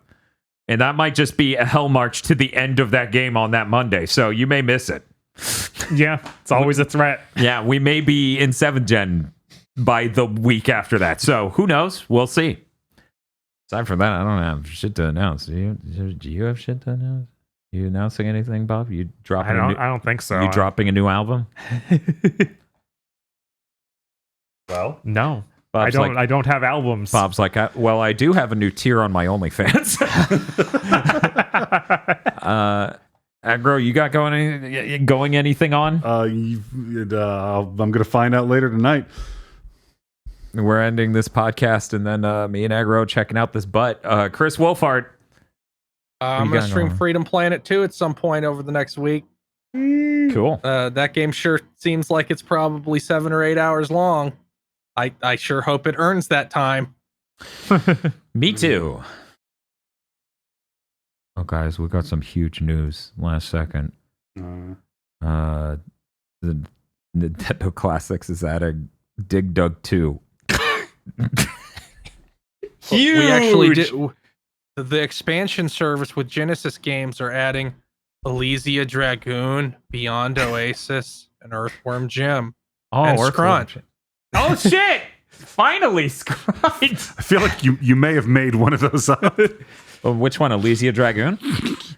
I mean, honestly, yeah. That sounds like the least Genesis game. I don't know about that. That sounds pretty Genesis to me. But anyways, that's gonna be it. Thank you for watching this episode of Big Think Dimension. You know, we've done everyone else doing it.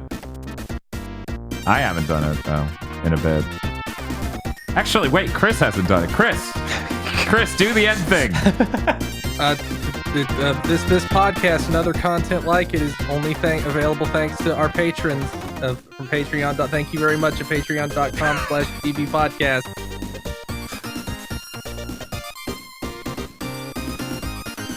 That's all I got.